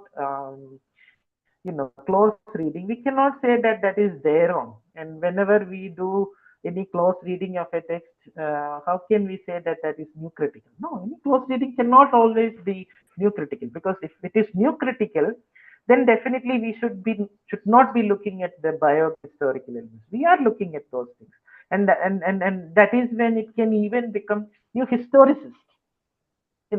When what is the difference between old historicism and new historicism?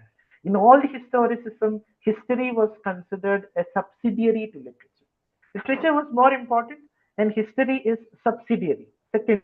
Like just as we thought literature is more important and criticism is secondary earlier in traditional criticism. Same with old historicism. There they considered history as something very useful, but history is secondary. History will help us understand our literary text or make our analysis better. So, for example, we use John Keats's historical background to understand his poems. So that is old historicism. In new historicism, what happens is history is considered equally important as the literary text.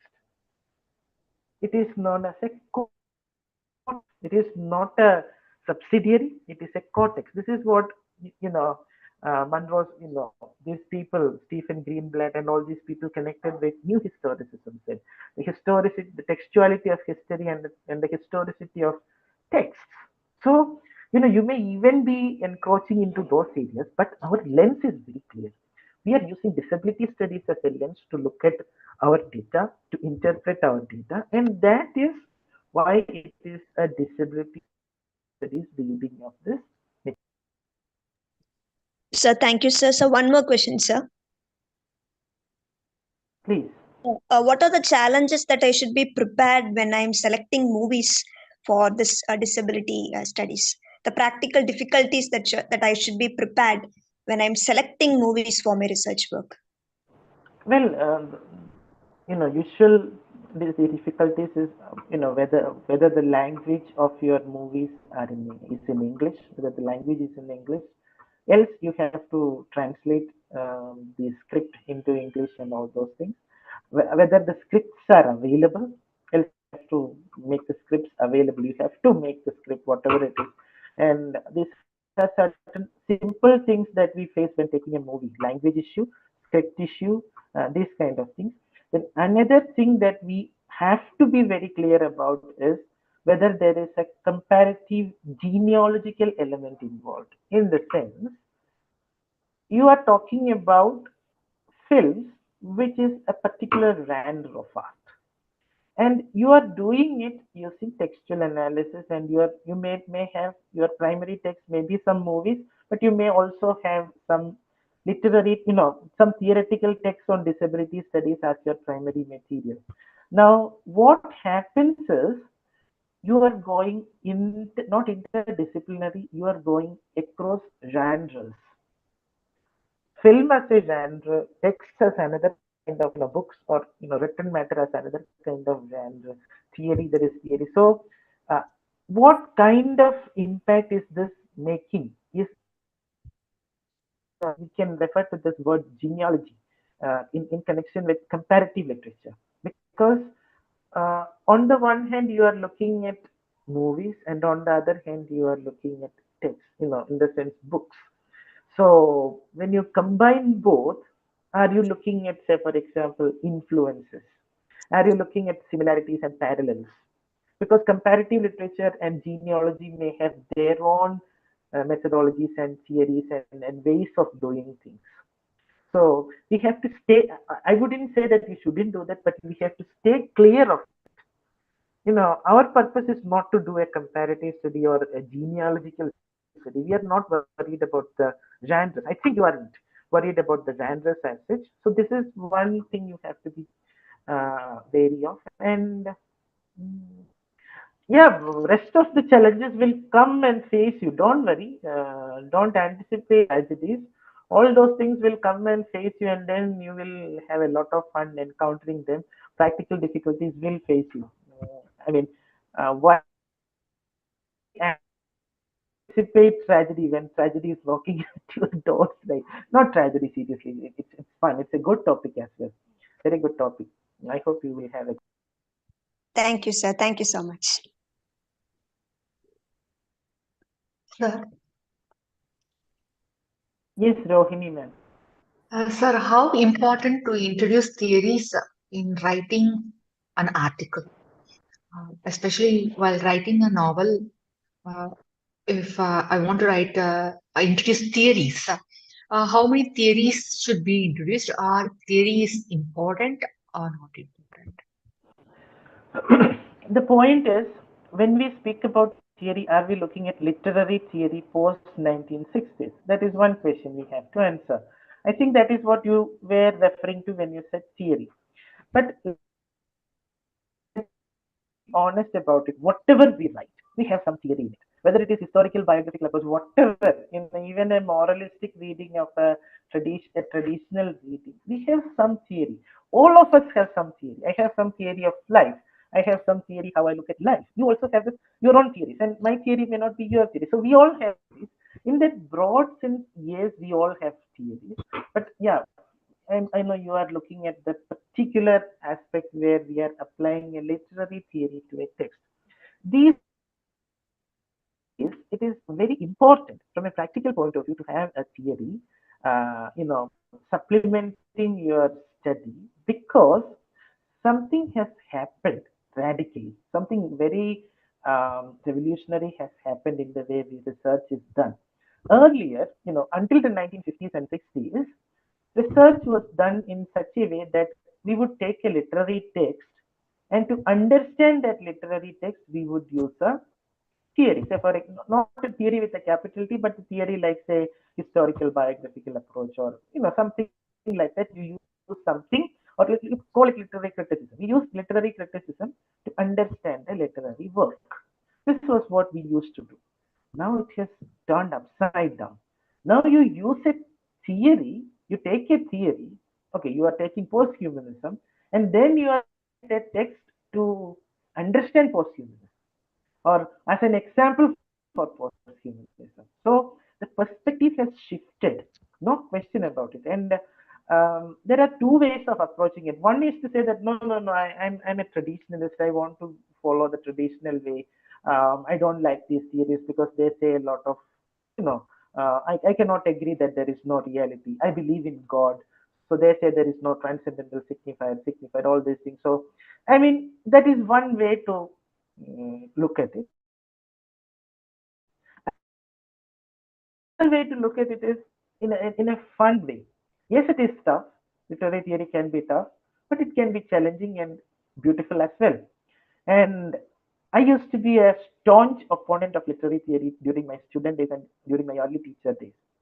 Now I speak a lot of theory, and with a lot of happy regret, I understand that those days I opposed theory because I didn't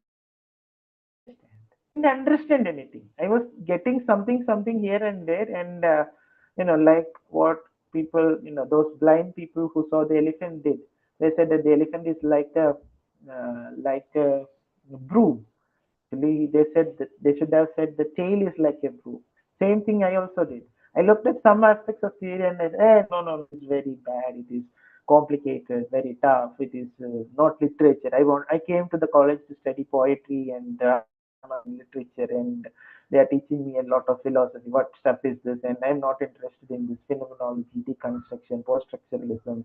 And we cannot remember the names of the theories. We cannot even remember the spellings of these theories. What terrible spellings. Michel Foucault. Why should he have an LT at the end? If it should be just FUCO. Many students simply like that. Michel Foucault, Derrida, Lacan, Gayatri Spivak. Very difficult to understand as well. But then there is something cathartic about understanding these people. And let us, I think we need a little bit of humility in accepting different perspectives. And only when we try to learn and understand, that's a mistake I did. I never tried to learn that those days. I just, no, I will not use any theory. I will not use theory, as if I understood what is theory. Those days, I thought I understood. But looking back, I know very well that I didn't have any idea what literary theory is. Because today I would say embrace literary theory, because there is nothing more humanitarian and nothing more pluralistic, nothing more inclusive, nothing more peaceful than literary theory. And not all theories, but if you look at literary theory from a particular angle, you can find that it is very accommodating. It's never looking at one truth. It accepts my truth and your truth. And it doesn't say which truth is correct. And it doesn't worry about it's a correct truth. It doesn't, earlier we were always worried about binary opposition. We had to be either with men or with women. We had to either support black or support white. But what has literary theory done? They have made sure that this is not important. That is not the way we should think about it. Black and white, it is the different degrees of the same spectrum. Man and woman. It is not like feminism comes and destabilizes and distorts all masculine things and removes man from the center and puts women at the center. Not at all. It is not about putting man or woman at the center. It is about, literary theory is about dispensing with, doing away with this sort of thinking. It privileges something. And isn't it the right way to do something? We don't want to say man is more important. We don't want to say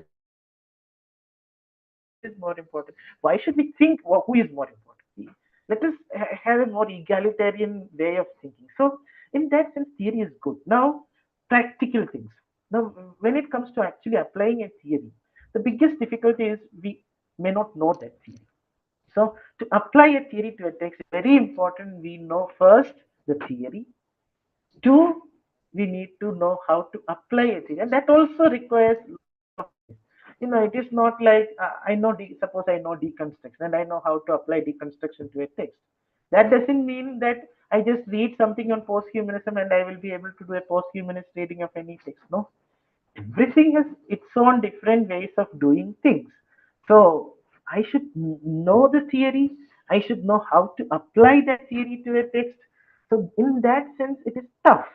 It requires some reading, lot of reading probably, and cannot understand it immediately as well as we understand some other texts, but that embrace those challenges, and it is very beautiful. And practically, most often than not, especially with journals, good journals, especially with good conference proceedings, they tend to reject, papers out a theoretical underpinning. They would say, it feels more like a summary these days if there is no theory. Don't say that it is a summary, but people get the impression that it's we don't know theory. It's absolutely wrong.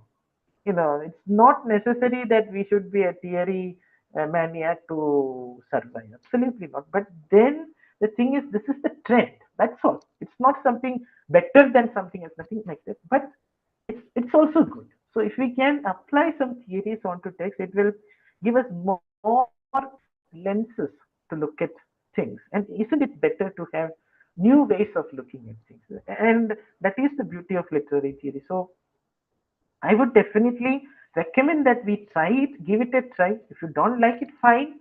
But practically, you may face a lot of difficulty because these days people refuse to accept things without recourse to any theory. That's the sad part of it, because if you are a theory person, you should also be ready to accommodate people who are against theory, because that is what theory tells you. But then that openness is missing. You know, yeah, I don't know whether I have answered your question, or was I just rambling? Yes, thank you.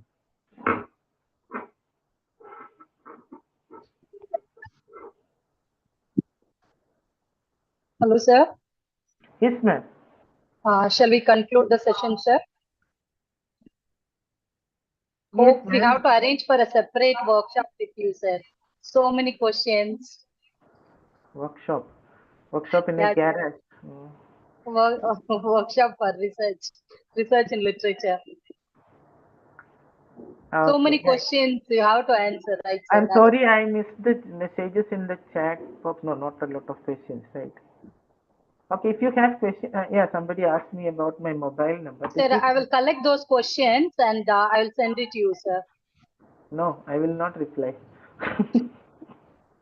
Collections of questions, very frightening. I have put my mobile number here if there is something. Yeah.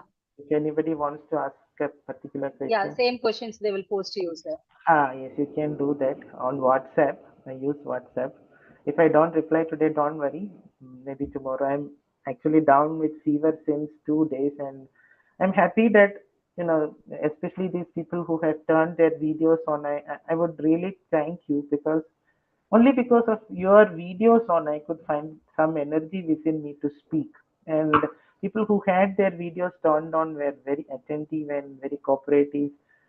Special thanks to those of you who turned your videos on and attended to the session. Also, to everyone else who couldn't turn your videos on, or maybe I couldn't see you.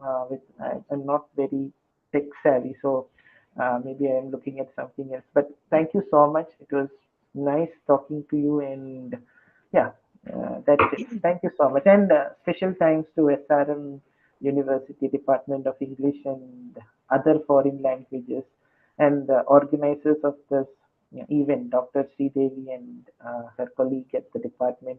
So thank you so much for giving me this nice opportunity to talk to these people amidst a fever. And it feels good when we are having a fever and talking to students. Not only students, talking literature, it feels good. Yeah, thank you so much for the opportunity, and wish you all the very best. Thank you. Thank you, sir. It's indeed an eye-opener and an educative session, actually. As Hudson Maxim says, all progress is born of inquiry. Actually, doubt is better than overconfidence, for it leads to inquiry, and inquiry leads to invention.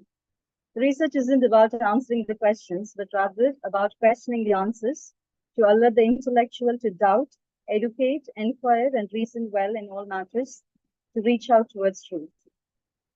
You have clearly underlined the various theories in literary criticism and literature in comprehending research challenges.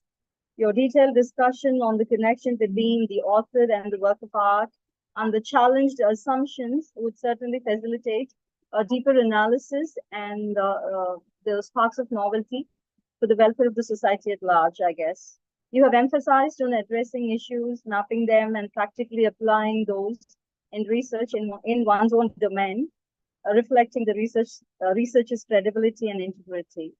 And thank you so much for such an insightful session, sir. And to the participants, to the kind attention of the participants, we will be resuming session 2 at 1:30, and you're requested to join us at 1:15. And we will be taking a short break now for lunch, and see you again at 1:30 p.m. Thank you all. And the feedback link will be posted in the chat box post session 2. So kindly stay connected with us and see you all. Thank you. Thank you. Thank you, sir. Thank you for joining us, sir. Thank you. Thank you. Tata. Have a Thank you, good everyone. afternoon session. Thank you, sir. If possible, join with us for the second session, sir. I think I'm having fever. I'm Okay. running high temperature, so I need to take rest. Okay, take care, sir. Take care.